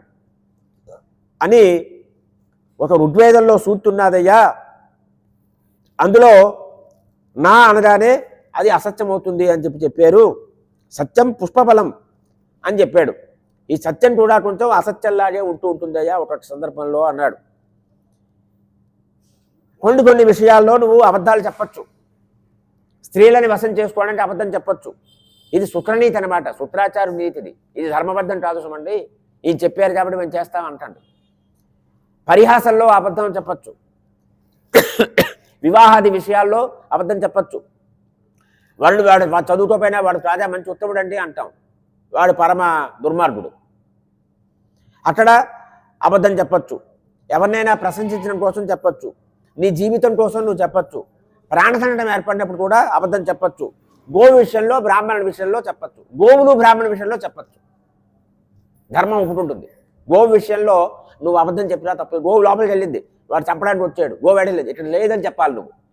ఉన్నది వెళ్ళి చంపడంటే పాపం అది. కానీ గోవు లేదు, ఇక్కడ లేదు అని చెప్పడం మాత్రం ధర్మసమ్మతం అది. అదే రకంగా బ్రాహ్మణుని సంబంధించిన ఎవడో వచ్చాడు, అప్పుడు కూడా అబద్ధం చెప్పచ్చు. ఆ రెండు ధర్మం ఒప్పుకుంటుంది. కానీ శుక్రాచార్యుడు మాత్రం ఇవన్నీ కాదని చెప్పాడు. వెంటనే బలిచక్రవర్తి అన్నాడు, నేను అర్థకామాల్ని, యశస్సుని, జీవితని ఇవన్నీ కూడా పక్కన పెడతాను. గృహస్థ ధర్మాన్ని కూడా నువ్వు చెప్పావు, నువ్వు చెప్పింది సత్యమే. కానీ నేను ఎవరిని? ప్రహ్లాదుడి మనవణ్ణి నేను. అటువంటి వాణ్ణి ఒక బ్రాహ్మణుడికి ఇస్తానని చెప్పి ఇప్పుడు ఇవ్వనని చెప్పలేదా? అది ఎలా సాధ్యం అది అని చెప్తున్నాడు. వాళ్ళు దుర్మార్గులే, కానీ సత్యం విషయంలో వాళ్ళు సత్యవ్రత పరాయణులు. రావణుడు కూడా అసత్యం చెప్పలేదు ఎక్కడా. మీరు చూడండి, అసత్యం ఎక్కడా చెప్పలేదు రావణుడు. ప్రగల్భాలు చెప్పేవాడు, భయపెట్టేవాడు, అందరినీ చేరదీసేవాడు, ఆడవాళ్ళందరినీ. కానీ అసత్యం చేయలేదు ఆయన. ధర్మాన్ని తప్పాడు, సత్యం మాత్రం వాళ్ళు గౌరవించేవారు. ఇవాళ ధర్మము పోయింది, సత్యము పోయింది, అన్నీ పోయింది. హింసా ప్రభుత్వం మొదలైంది, అన్నీ వదిలేశారు వాళ్ళు. ఒక బ్రాహ్మణుని వంచడం వల్ల చాలా అపరాధం అవుతుంది, నేను నష్టపోతాను. అంతకంటే దారిద్ర్యం వచ్చినా పర్వాలేదు, నాకున్న పదవి పోయినా పర్వాలేదు, దానికి కూడా నేను భయపడను. కానీ బ్రాహ్మణుడికి ఇచ్చిన మాట తప్పినది మాత్రం నేను బాధపడతానన్నాడు. నేను అసత్యవాది అనేటువంటి అపకీర్తి నాకు రాకూడదన్నాడు అని చెప్తున్నాడు. గతంలో దదీచి ఎముకల్ని ఇచ్చేసాడు వజ్రాయుధం కోసం. శివచక్రవర్తి దేహాన్ని త్యాగం చేశాడు ఒక పక్షిని కాపాడడం కోసం. ఈ రకంగా వాళ్ళు ప్రాణాలు కూడా దానం చేశారే. అదే పోతన గారు చెప్పారు, కాలే రాజులు రాజ్యములు దొరజబే అని. ఇవాటి కూడా మనం వాళ్ళని కీర్తిస్తున్నాం కదా అని మీరు చెప్పినటువంటి కూడా నేను విన్నాను. ఈ యాచకుల యొక్క కీర్తిని, వాళ్ళ కోరికను తీర్చడమే నా యొక్క సంకల్పం అన్నాడు. అని వేదభీతమైనటువంటి యజ్ఞాలు యాగాలు చేసేటువంటి మహాత్ములు ఉంటారే, వాళ్ళని ఎప్పుడూ ఆరాధించుతాను, నేను ఆరాధించాలి అన్నాడు. శుక్రాచార్యుడు ఆ రకంగా చెప్పినప్పటికీ కూడా వెళ్ళలేదు. శుక్రాచార్యుడు ఇక్కడ చెప్తున్నారు, భగవంతుడి యొక్క ప్రేరణ అంటున్నారు. భగవంతుడి యొక్క ప్రేరణతోటే, అంటే ఎవరు ఏది చేసినా భగవత్ ప్రేరణతోటే జరుగుతుంది, వాళ్ళంతటి వాళ్ళు ఏం చెయ్యరు. భగవత్ ప్రేరణతోటి అతడు బలిచక్రవర్తిని చెప్పించాడు, నువ్వు పండితుల్ని తుణీకరిస్తున్నావు, అర్జునుడు కాబట్టి, విరహితంగా ఉన్నావు కాబట్టి, నా ఆజ్ఞను నువ్వు చేస్తున్నావు కాబట్టి నువ్వు ఐశ్వర్యభ్రష్టుడు అయిపోతావు అని చెప్పించేశాడు గురువుగారు. గురు శాపానికి ఉదయ్యాడు బలిచక్రవర్తి, ఆడిన మాట తప్పలేదు. గురువుగారు చెప్పించేశారు, అయినా బాధపడలేదు బలిచక్రవర్తి. వెంటనే భూమి దానం చేయడం కోసం సిద్ధపడ్డాడు. అతని భార్య ఉన్నది వింధ్యావళి, ఆవిడ వచ్చింది. ఇద్దరు కలిసి చేయాలి దానం, ఒకరు చేస్తే పనికిరాదు. ఇద్దరు వచ్చారు. బలిచక్రవర్తి బాధపడుతూ ఇచ్చాడా? సంతోషంతో ఇచ్చాట. దానం ఎలా చేయాలి తెలుసండి? సంతోషంతో చెయ్యాలట, సిగ్గుపడుతూ చెయ్యాలట. ఇంత ఇవ్వలేకపోయినాయని, అయ్యో ఒక గోవే ఇస్తున్నాను, 2 గోవులు ఇవ్వలేకపోయాను అని సిగ్గుపడుతూ ఇవ్వాలట. అయ్యో ఇంతే ఇస్తున్నాను, ఇంతకంటే ఇవ్వలేకపోతున్నాను సిగ్గుపడుతూ ఇవ్వాలట. అహంకారంతో నేనే ఇస్తున్నాను, ఇంకా ఇగో ఫోటో టీవీలు చూపించు, అదే అది దానం కాదు. అది పాద ప్రక్షాళన చేశాడు వామనమూర్తి వారికి. ఆ చరణామృతాన్ని శిరస్సు మీద చల్లుకున్నాడు. ఎంత భాగ్యమో కదా. అక్కడ శ్రీహరి ఒక్కసారి వేల కొలది దుందుములన్నీ మోగాయి. దేవతలందరూ చూస్తున్నారు. దేవపక్షపాతి అయినటువంటి ఇతడికి ముల్లోటాలు దానం ఇవ్వబడుతున్నాడు ఇతడు అని అనుకుంటున్నారు. ఇతడు అనుచరులందరూ కూడా. స్వామివారు ఒక్కసారి వామన రూపం నుంచి కూడా విరాట్ రూపాన్ని పొందుతున్నారు, బుద్ధి పొందుతున్నది. ఆయన స్వర్గము, పాతాళం అవన్నీ కూడా ఆ విరాట్ రూపంలో దర్శనమిస్తున్నాయి. దిక్కులు, పృథివీ, ఆకాశము అన్నీ కూడా నిన్న మనం చెప్పుకున్న విరాట్ రూపం మొత్తం స్వామివారి యొక్క త్రివిక్రమ స్వరూపం విరాట్ రూపం దర్శనమిచ్చింది. అక్కడ ఋత్విక్కులు చూస్తున్నారు, ఆచార్యులు చూస్తున్నారు. ఈ భగవంతుడి యొక్క ఐశ్వర్యాత్మకమైనటువంటి స్వరూపం అక్కడ అందరికీ కూడా చూశారు. అందులో పృథ్వీ ఉన్నది, అంతఃకరణాలు ఉన్నాయి, గుణత్రయాలు ఉన్నాయి, అన్నిటితో మొత్తం విశ్వమంతా కూడా అక్కడ స్వామివారి రూపంలో దర్శనమిచ్చింది. ఇంద్రపదం ఉన్నటువంటి ఇంద్రపదవిలో ఉన్నాడు వీడు. ఇంద్రుడిని ఓడించి అక్కడ పదవిలో కూర్చున్నాడు, సింహాసనంలో కూర్చున్నాడు. అటువంటి బలిచక్రవర్తి ఒక్కసారి మహాపురుషుడిని చూశాడు. వెంటనే ఆయన పదతలంలో ఏమున్నది, రసాతలము 4 లోటాలు అంటే ఉన్నాయట, 7 లోటాలు అంటే అధో లోటాలు 7, ఊర్ధ్వ లోటాలు 7. ఆ రసాతల అవన్నీ కూడా పాతాలు ఇవన్నీ కూడా 7 లోటాలు స్వామివారి పాదం కింద కనిపిస్తున్నాయి. వెంటనే భగవానుడు ఏం చేశారంటే ఒక్కసారి వారి వస్త్రాల్లో, వారి వస్త్రముల యందు సంధ్యాదేవి కనిపించిందిట. భూజ ప్రదేశంలో ప్రజాప్రతినిధులు కనిపించారు. కటి ప్రదేశంలో అసురులందరూ కనిపించారు. అసురులు కూడా అక్కడి నుంచి వచ్చిన వాళ్ళే కదా. నాభి స్థలంలో ఆకాశం కనిపించింది. పుచ్చిలో 7 సముద్రాలు కనిపించాయి. వక్షస్థలంలో నక్షత్రాలు దర్శించాడు. ఇక వారి హృదయంలో ధర్మం ఉన్నది. హృదయంలో ధర్మం ఉంది. హృదయం ఎంత ముఖ్యమండి. హృదయం ఆగిపోతే ఇంకే అవయవం ఆగిపోయినా మనిషి ఉంటాడు. హృదయం ఆగిపోతే వెళ్ళిపోతాడు. అంటే ధర్మం లేకపోతే స్వామివారు ఉండరు. ధర్మం లేకపోతే స్వామివారు అనుకుని నీకు ఉండదు. అందుకు హృదయంలో ధర్మాన్ని పెట్టుకుంటారు వారు. మీకు ఇష్టమైనది ఎక్కడ పెట్టుకుంటారు? మీరు హృదయంలో పెట్టుకుంటారు. అందువల్ల హృదయంలో స్థానం ధర్మము. ధర్మానికి ప్రాధాన్యత ఇవ్వాలి. అందుకే ధర్మో రక్షతి రక్షితః. వారి స్తనాల్లో ప్రియమైనటువంటి సత్యమైన వాక్కు ఉన్నది. మనస్సులో చంద్రుడు ఉన్నాడు. చంద్రమా మనసో జాతః. వక్షస్థలంలో పద్మహస్తం ఉన్నటువంటి లక్ష్మీదేవి ఉన్నది. అంటే ధర్మము హృదయంలో ఉంది. అమ్మవారు లక్ష్మీదేవి వక్షస్థలంలో ఉంది. అంటే నీకు లక్ష్మీ అనుగ్రహం కలగాలంటే ఏం చేయాలి? స్వామివారు చెప్పిన విధంగా వారి హృదయ స్థానంలో ఉన్న ధర్మాన్ని ఆచరించాలి. ధర్మం అందుకే యతో ధర్మస్తతో జయ అన్నారు భారతంలో. ధర్మే రమతే సర్వం అన్నారు రామాయణంలో. ధర్మం వలనే అన్నీ లభిస్తాయి. ధర్మసారం ఇదం జగత్తు. జగత్తంతా కూడా ధర్మసారము అని రామాయణం చెప్పిన మాట. అందువల్ల ధర్మానికి ప్రాముఖ్యత. ధర్మ మార్గంలో ఉంటే లక్ష్మీదేవిని వెనకాల ఉంటుంది. స్వామివారి యొక్క అనుగ్రహం కలుగుతుంది. ఈ భుజాల్లో ఇంద్రుడు ఇత్యాది దేవతలు ఉన్నారు. కర్ణముల్లో దిక్కులన్నీ ఉన్నాయి. మస్తకంలో స్వర్గం ఉంది. స్వామివారి కేశాల్లో మేఘమాలు ఉన్నది. నాసికలో వాయువు ఉన్నది. నేత్రాల్లో సూర్యుడు, వదనంలో అగ్నిదేవుడు ఉన్నాడు. వారి వాక్కుల్లో ఛందస్సు ఉన్నది. ఛందస్సు అక్కడి నుంచే వచ్చింది. ఇక వారి రసంలో వరుణదేవుడు ఉన్నాడు. కనురెప్పళ్ళు పగటు రాత్రి ఉన్నాయి. లలాటంలో క్రోధం ఉన్నది. అదనంలో లోభం ఉన్నది. వారి స్పర్శలో కామధేను ఉన్నది. పృష్ఠభాగంలో అధర్మం ఉన్నది. చూసారా? అధర్మం ఎక్కడుంది? స్వామివారి పృష్ఠభాగంలో ఉంది. అందుకే దేవాలయంలో పృష్ఠభాగం దర్శనం మనం ఎప్పుడూ స్పర్శ చేయకూడదు. చాలామంది తెలియదు. వెనకాల నుంచి దండం పెడతారు. వెనకాల ఎప్పుడు పెట్టకూడదు. ప్రదక్షిణ చేస్తే చేసేయాలి అంతే. ముందు భాగం నుంచే దర్శనం చేసి అక్కడే నమస్కారం పెట్టాలి స్వామికి. ఈ రకంగా వారి హాస్యంలో మాయ ఉన్నదిట. వారి ఛాయలో మృత్యు ఉన్నదిట. వారి పాదన్యాసంలో యజ్ఞం ఉన్నదిట. రోమరాజులో ఔషధులు. వారి నాడుల్లో నదులు ఉన్నాయి. నాడుల్లో నదులు, నాడులు నదులు. నఖాల్లో శిలలు ఉన్నాయి. బుద్ధిలో బ్రహ్మదేవుడు, దేవతలు, ఋషులు అన్నీ ఉన్నాయి. ఇంద్రియాల్లో సర్వ శరీరంలో కూడా సమస్త భూతరాశి కూడా ఉన్నది. అవన్నీ బలి చక్రవర్తి దర్శించాడు. అంటే విశ్వరూప దర్శనం చేసుకున్నాడు బలి. ఎందువల్ల? సత్యాన్ని నిలబడ్డాడు. అంతవరకు ఇంద్రుణ్ణి అందరినీ ఇబ్బంది పెట్టినా సత్యాన్ని నిలబడ్డాడు కాబట్టి స్వామివారు మెచ్చుకున్నారు. సత్యవ్రత పరాయణుడు కాబట్టి విశ్వరూప దర్శనం ఇచ్చారు అతనికి. అసురులందరూ చూస్తున్నారు. స్వామివారు సుదర్శన చక్రం కూడా ఉన్నది వారి దగ్గర. ఆ స్వామివారి యొక్క భువనాల్ని అన్నింటినీ కూడా ఒకసారి సందర్శించారు. అవి చూసేసరికి వీళ్ళు చాలా విచారం వచ్చింది. మేఘల్లా ఒక్కసారి స్వామివారి పాంచజన్య శంఖం పూరించారు. అతి వేగం ఉన్నటువంటి కౌమోదరి రథని, తర్వాత ఖడ్గము, అమ్ముల పొద్దులు ఇవన్నీ తీసుకున్నారు.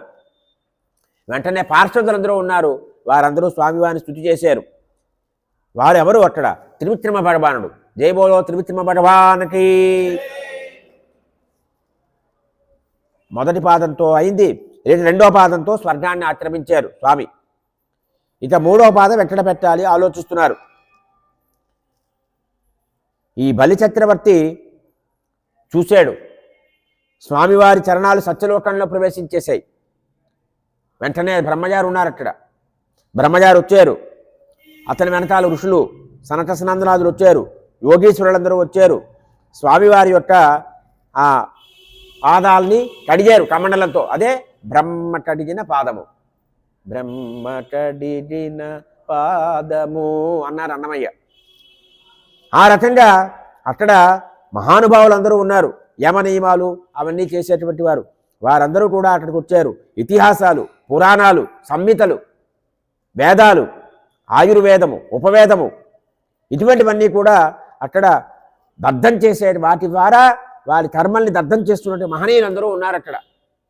ఇదే త్యాగరాజస్వామి వారు చెప్తారు, భాగవత రామాయణ ఇత్యాదులన్నీ కూడా చేసి వారి కర్మఫలాన్ని దగ్ధం చేస్తున్న మహనీయులందరికీ వందనము అన్నారు. ఎందరో మహానుభావుల్లో వారి మహానుభావులు అంటే అందరూ మహానుభావులు కాదు. జ్ఞానాన్ని దగ్ధ సంభావనని జ్ఞానార్థి చేత కర్మలన్నింటి కూడా రసింపు చేసుకుంటారే అటువంటి మహనీయులందరూ ఉన్నారు అక్కడ. బ్రహ్మలోక వాసులు వారు సత్యలోక వాసం చేస్తున్నారు. బ్రహ్మగారు విష్ణువు యొక్క పాదపద్మాలకి పాద్యం ఇచ్చారు, విష్ణువుని స్తుతి చేశారు. ఆయన ఆ నాభికమలం నుంచే వచ్చారు కదా, కమల జలంతో ఒక్కసారి పాదపద్మాలని ప్రక్షాళన చేశారు. అది ఆకాశం రూపంలో ఆకాశం నుంచి భూమి మీదకి వచ్చింది. అది ముల్లోకాలని కూడా శ్రీహరి కీర్తిని ప్రజ్వలింపజేస్తూ పవిత్రమనరించింది. ఈ రకంగా వామనమూర్తి వారు పూజలు అందుకుంటున్నారు. ఇంతలో జాంబవంతుడు వచ్చాడు అక్కడికి. వృక్షరాజు జాంబవంతుడు, రామాయణ కాలంలో ఉన్న జాంబవంతుడే అక్కడ చెప్తాడు, స్వామివారి త్రివిక్రమావతారం తెలిపి నేను ప్రదక్షిణ చేశానయ్యా, ఇప్పుడు శక్తి లేదంటాడు. ఆ జాంబవంతుడు వచ్చి ప్రదక్షిణ చేశాడు, దండోరా వేశాడు. స్వామివారు త్రివిక్రమావతారం దాల్చారు అని దండోరా వేశాడు, అందరికీ తెలియజేశాడు. ఎలాంటి వాడు జాంబవంతుడు అంటే మనస్సు ఎంత వేగంతో వెళ్తుందో అంత వేగంతో వెళ్తాడు. జాంబవారు వృక్షరాజస్తు వేరీ శబ్దే మనోజముడు, మనోజమం మారుతున్న ఆంజనేయ స్వామి వారు ఎలాగో జాంబవంతుడు కూడా అదే. అయితే ఆనాడు వృద్ధాప్యం వల్ల రామావతార కాలంలో వెళ్ళలేకపోయాడు పాపం. అటువంటి జాంబవంతుడు వచ్చాడు, విజయోత్సవం చూశాడు. స్వామివారి విజయోత్సవ దర్శనం చేసుకున్నాడు. రామావతారంలో ఉన్నాడు, కృష్ణావతారంలో ఉన్నాడు. మనకి అది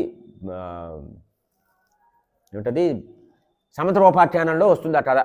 జాంబవంతుని ఇచ్చాడు శ్రీకృష్ణ స్వామి వారికి. అప్పుడు దైత్యులందరూ కూడా చూశారు. చూసి ఇతడు నిజంగా బ్రాహ్మణుడు కాదు, మాయ రూపంలో వచ్చినటువంటి విష్ణువే ఈ బ్రాహ్మణ వేషంలో వచ్చాడు అనుకున్నారు. సత్యవ్రతస్య సతతం దీక్షితస్య విశేషత, మా ప్రభు ఎప్పుడూ కూడా సత్యవ్రతుడై ఉన్నాడు కదా అని అనుకున్నారు వారందరూ కూడా.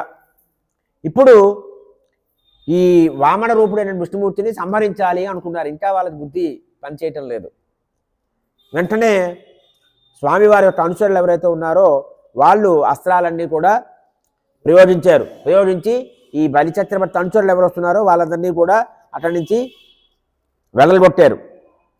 స్వామివారి పార్శ్వతులు ఎలాంటి బలం అంటే నాగాయుత బలం. అంటే నాగాయుత బలం అంటే 1000 ఏనుగుల బలం ఉన్నవాళ్ళు. భీముడు 1000 ఏనుగుల బలం ఉన్నవాడు. అటువంటి బలం ఉన్నటువంటి వాళ్ళందరూ వచ్చారు. ఈ బలిచక్రవర్తి యొక్క అనుచరులందరూ కూడా అక్కడి నుంచి పారిపోతున్నారు. ఈ రకంగా అప్పుడు బలిచక్రవర్తి అంటున్నాడు, ఈ స్వామివారి అనుగ్రహం వల్లనే గతంలో మనకు అన్ని మంచి శుభాలు కలిగాయి, ఇవాళ ఆ స్వామివారే మనకు వ్యతిరేకంగా ఉన్నారు కాబట్టి మనం ఏమీ చేయలేము అనుకున్నాడు. ఎప్పుడు మనం ఓడించాలి? దైవం మనకు అనుకూలంగా ఉన్నప్పుడే ఓడించాలని తప్పిస్తే ఇప్పుడు ఓడించలేము. ఏమిటంటే దైవం అనుకూలంగా లేదు, చెప్పాను కదా, అనుకూలం జగన్నాథం అనుకూలం జనత్రయం. స్వామివారు అనుకూలంగా లేదు కాబట్టి ఇప్పుడు వీళ్ళని మనం జయించలేమన్నాడు.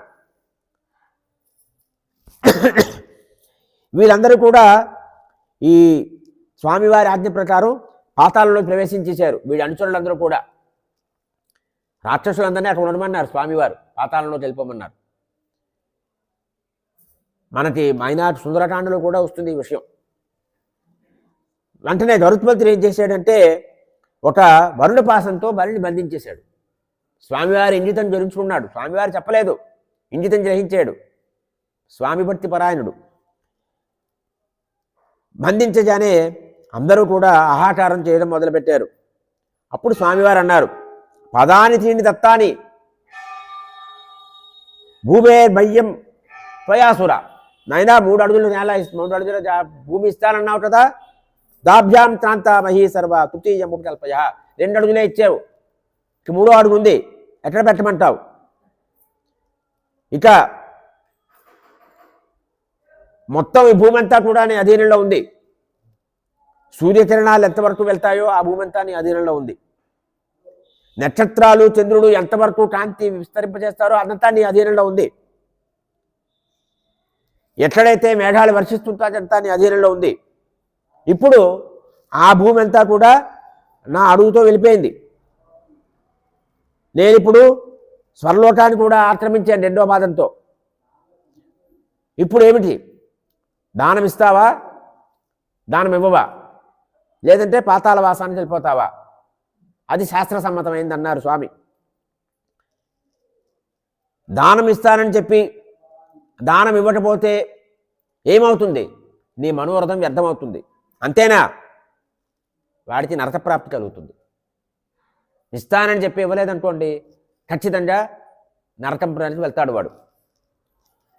అధికంగా ధనం ఉన్నది, ఏమడిగినా ఇస్తాను అనేటువంటి ఒక అహంకారంతో నువ్వు నన్ను మోసం చేసావు. ఈ రకంగా అసత్యం చెప్పినందుకు, ఆడిన మాట నిలబెట్టినందుకు కొన్ని సంవత్సరాల పాటు దీని ఫలితం అనుభవిస్తావు నువ్వు అన్నారు స్వామి. బలి అన్నాడు, నేను నా వాగ్దానాన్ని మీరు మిథ్య అని భావించొద్దు స్వామి, దాన్ని సత్యం చేస్తాను. నేను ఆడిన మాటని సత్యం చేస్తాను, అది అసత్యం కాదు. నేను ఆడిన మాట ఎప్పుడు కూడా అసత్యం కాదు స్వామి. నా శిరస్సు మీద మీ పాదాన్ని పెట్టండి, 3వ పాదాన్ని పెట్టండి అన్నాడు. పదం తృతీయం కురు శీర్షమే నిజం అన్నాడు. నేను స్థానభ్రష్టుని అయిపోయాను, అపకీర్తి వల్ల భయపడుతున్నాను. నేను అంత భయం, నరకం వస్తుందని కూడా భయపడలేదన్నాడు. అపకీర్తి వస్తుందని ఎంత పదవి పోయిందని బాధపడలేదు, నరకం వస్తుందని బాధపడలేదు, అపకీర్తి వస్తుందే అని బాధపడుతున్నాను అన్నాడు. మనం కూడా అది ఆలోచించాలి. అపకీర్తి రాకూడదు మనకి. బాడా అన్నీ చేస్తాడు కానండి లోభండి అంటారు. బాడా అన్నీ చేస్తాడు కానండి అన్నదమ్ములతో పడదండి అంటారు. వాడా ఆవిడ అన్నీ చేస్తుంది కానండి మూడుతో పడదండి అంటారు. ఇవన్నీ అపకీర్తులు. ఈ అపకీర్తిని మనకు తెలియదు. ఏదో అంటారులే, లోతులు కాకులే అని మనం సర్ది పెట్టుకుంటాం. ఇక్కడ బలి చెప్తున్నాడు అపకీర్తి. వాడు ఇస్తానన్నాడు ఇవ్వలేదు, చేస్తానన్నాడు చెయ్యలేదు, ఆడిన మాట తప్పాడు అని అపకీర్తి వస్తుందే, దానికి భయపడుతున్నాను నేను. ఈ పాశబంధం వల్ల వేటి వల్ల బంధించారు కదా, వర్ణపాసంతో బంధించారు, అది నేను భయపడటం లేదు. అయ్యో బలి ప్రహ్లాదుడు మనవడు, ఆడిన మాట తప్పేడే అనే అపకీర్తి వస్తుంది అని భయపడుతున్నాను అని. ఒక తల్లి తండ్రి సోదరుడు ఏ రకంగా అయితే దండాన్ని విధిస్తుంటారో, శిక్ష వేస్తుంటారో, ఆ రకంగా నువ్వు విధించే శిక్షను కూడా నేను అనుభవిస్తాను స్వామి అన్నాడు. చెప్పిన తర్వాత నువ్వు నిజంగా పరోక్షంగా మాకు హితం చేస్తున్నావు స్వామి అంటున్నాడు బలి. చూడండి ఆ సంస్కారం. ఏదైనా ప్రహ్లాదుడు మనవడు కదా, అందువల్ల స్వామి పరోక్షంగా మీరు నాకు ఉపకారం చేస్తున్నారు స్వామి అంటున్నాడు.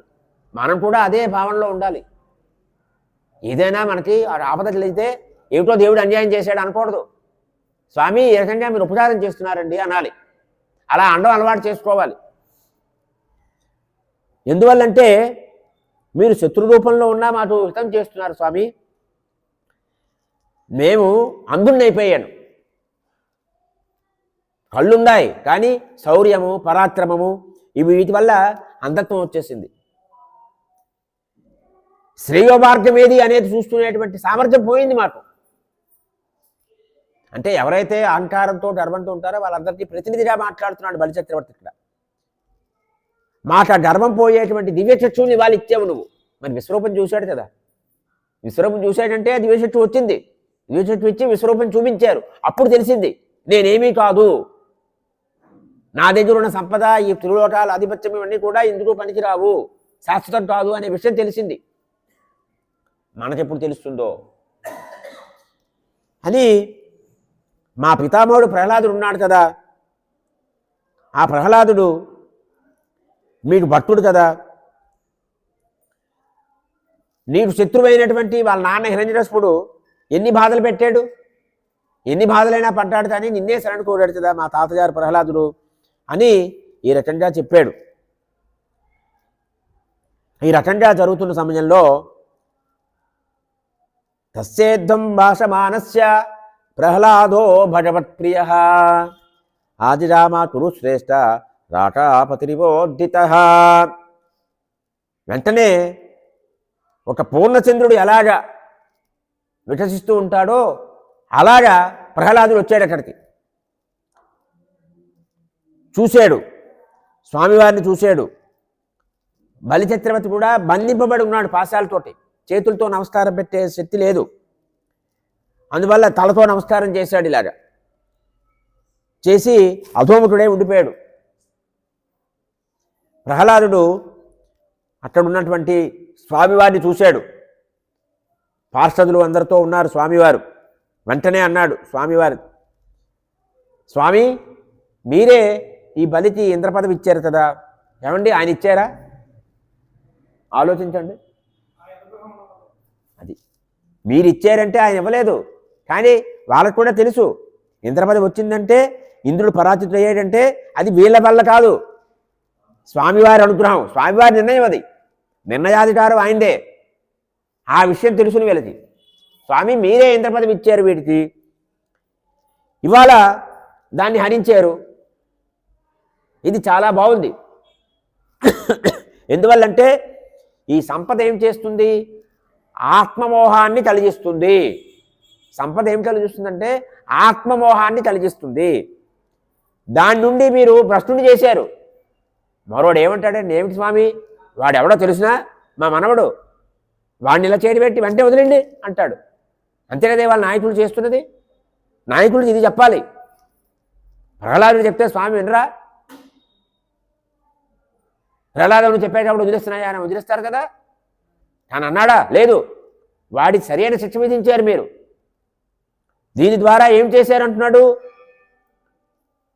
పుర్తో హరుద్రోహో, అనుగ్రహం చూపించారు మీరు వాడి మీద అంటున్నాడు. ఇది కావాలండి మనకి. ఎవరైనా తప్పు చేస్తే వాడు ఎంతటి వాడైనా, మన కుటుంబ సభ్యుడైనా, మన పిల్లడైనా సరే, వాడు తప్పు చేశాడనే ఒప్పుకోవాలి. వీళ్ళు ఒప్పుకోరు. ఏ విషయంలోనే ఒప్పుకోరు. భగవంతుని మాట ఎందుకు, పట్టింటి వాడి కుటుంబం వస్తేనే మా పిల్లడు తప్పు లేదని గొడవ పెడతారు. అవును నిజమే, మా పిల్లడు తప్పు చేశాడు. మీరు ఉపాధ్యాయుడినే ఒప్పుకోవటం లేదు. ఇవాళ ఉపాధ్యాయుల మీదే కేసులు పెడుతున్నారు. మా పిల్లల్ని మీరెవరు కొట్టడానికని. ఆ స్థితికి వచ్చాము ఇవాళ. అందుకు భాగవతం అవసరం. ఇవాళ భాగవతం ప్రతి వాడికి చెప్పాలి. అందుకే భాగవతం పట్టుకుంటే బాగు అవుతాం. భాగవతం పట్టుకోకపోతే భ్రష్టులు అయిపోతున్నాం. మీరు చాలా అనుగ్రహం చూపించారు స్వామి అన్నాడు.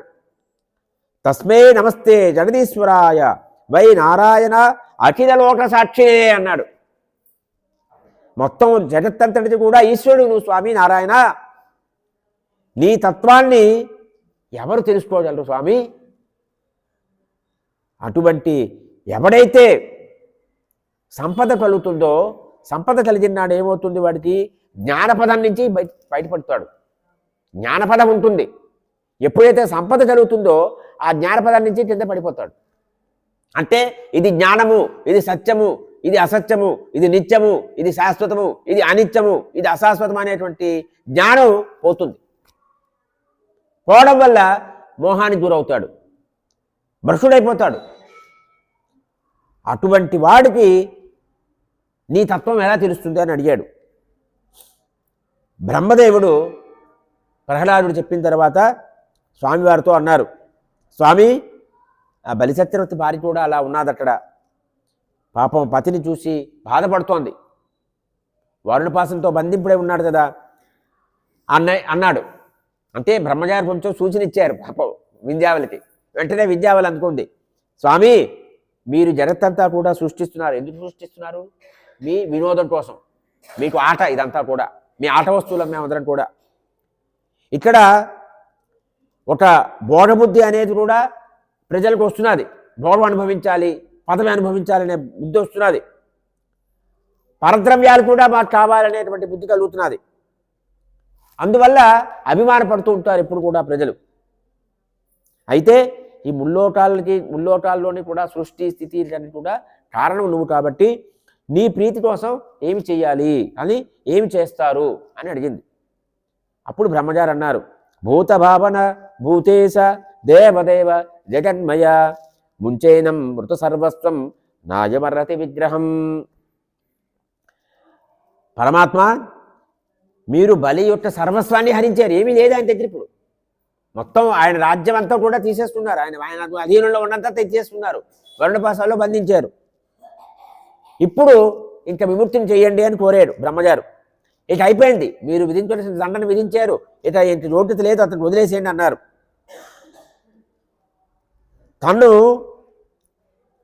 తన్ని తాను కూడా సమర్పించుకున్నాడు. ఇప్పుడు బలి తన రాజ్యమే కాదు, తన్ని తాను సమర్పించుకున్నాడు. నిష్కపటంగా సర్వస్వము మీ చరణాల మీద సమర్పించేస్తున్నాడు. అటువంటి వాడు బలిచక్రవర్తి. కాబట్టి త్రిభువనాల్ని సమర్పించుకున్నాడే, మీకు ఇంకా ఎందుకు పాపం అలా బంధనంలో ఉంచారు అని అడిగాడు. స్వామివారు అన్నారు, బర్మన్ యముడు గృహ్ణామి తద్దిశో విధినోమ్యహం యన్మద పురుషస్తబ్దో లోకం మాం చానమన్యతే. పురుషుడు ధనం ఉంటే మత్తుడైపోతాడు, స్తబ్దుడైపోతాడు, ముజ్జుగాల్ని కూడా ధిక్కరిస్తాడు, జగత్పతి అనేవాడు నన్ను కూడా ధిక్కరిస్తాడు. ఎప్పుడైతే ధనం వచ్చిందో, ధనం వచ్చినప్పుడు పరమాత్మను కూడా ధిక్కరిస్తాడు. నేను ఎవరినైతే అనుగ్రహించాలనుకున్నానో అటువంటి వాళ్ళకి ఉన్నటువంటి ధనాన్నంతని కూడా అపహరిస్తాను. అందువల్ల మానవ జన్మ అనేది చాలా ఉత్తమమైనదయ్యా. గతంలో ధ్రువుడికి ఇట్లాంటి ఏకాంత భక్తులు ఉంటారు, అనన్యభావంతో భక్తి చూపించిన వారు. వారందరినీ కూడా నేను సంపదించాను, అనుగ్రహించాను కదా. దానికి కారణం ఉన్నది. వాళ్ళు అహంకారాన్ని త్యజించిన వారు. వాళ్ళకి విద్య ఉన్నా, జ్ఞానం ఉన్నా, ధనమున్నా, ఏమున్నప్పటికీ కూడా అహంకారం వైపు వెళ్ళదు. వారికి మోహం కలగదు. వారికి ఎవరికైతే మోహం కలగదో అటువంటి వాళ్ళని సంపాదిస్తారు స్వామివారు తన భక్తులకి. ఎవరికైతే మోహం కలిగిందో, ఎవరికైతే అహంకారం వచ్చిందో, ఎవరికైతే అజ్ఞానం ఉందో వాడి సంపదనంతా హరిస్తారు. హరించిన వల్ల వాడి జ్ఞానం కలుగుతుంది. ఇప్పుడు బలి కలిగినట్టుగా ఈ బలి చక్రవర్తి జయించడానికి కష్టమైనటువంటి మాయని జయించాడు. ఇప్పుడు అందువల్ల మాయని జయించాడు, ఐశ్వర్యం లేని స్థితి వచ్చింది. ధనశూన్యుడు, ఇప్పుడు పదచ్యుతుడు, పదవి పోయింది, ధనం పోయింది, శత్రువులు అందరూ తిరస్కరించారు, జాతులు కూడా వదిలిపెట్టారు, బంధింపబడ్డాడు, గురువు గారు శాపం ఇచ్చేశారు. చూడండి ఎన్ని కష్టాలు వచ్చాయో. అయినప్పటికీ సత్యాన్ని వదిలిపెట్టలేదు. ఇన్ని ప్రతికూల పరిస్థితులు వచ్చినా సరే, లేదు గురువు గారు చెప్పారండి అనలేదు. గురు మాటను కూడా ధిక్కరించాడు, నగురోరధికం. అయినా గురువు మాటను కూడా ధిక్కరించుకు ఒక్క సత్యవార్త పరిపాలన కోసం. ఇక్కడ సత్యప్రతిజ్ఞుడు బలి, సత్యప్రజ్ఞను మాత్రం విడిచిపెట్టలేదు. అందువల్ల ఈ బలికి దుర్లభమైనటువంటి పదవిని ఇస్తున్నాను, నేను ఇచ్చాను అన్నారు స్వామివారు. దుర్లభమైన పదవిని ఇచ్చారు, నన్ను ఆశ్రయిస్తాడు. ఈ సావర్ణి మనువు యొక్క అధికార సమయంలో బలి ఇంద్రుడు అవుతాడు అని ఇంద్ర పదవి ఇచ్చారు.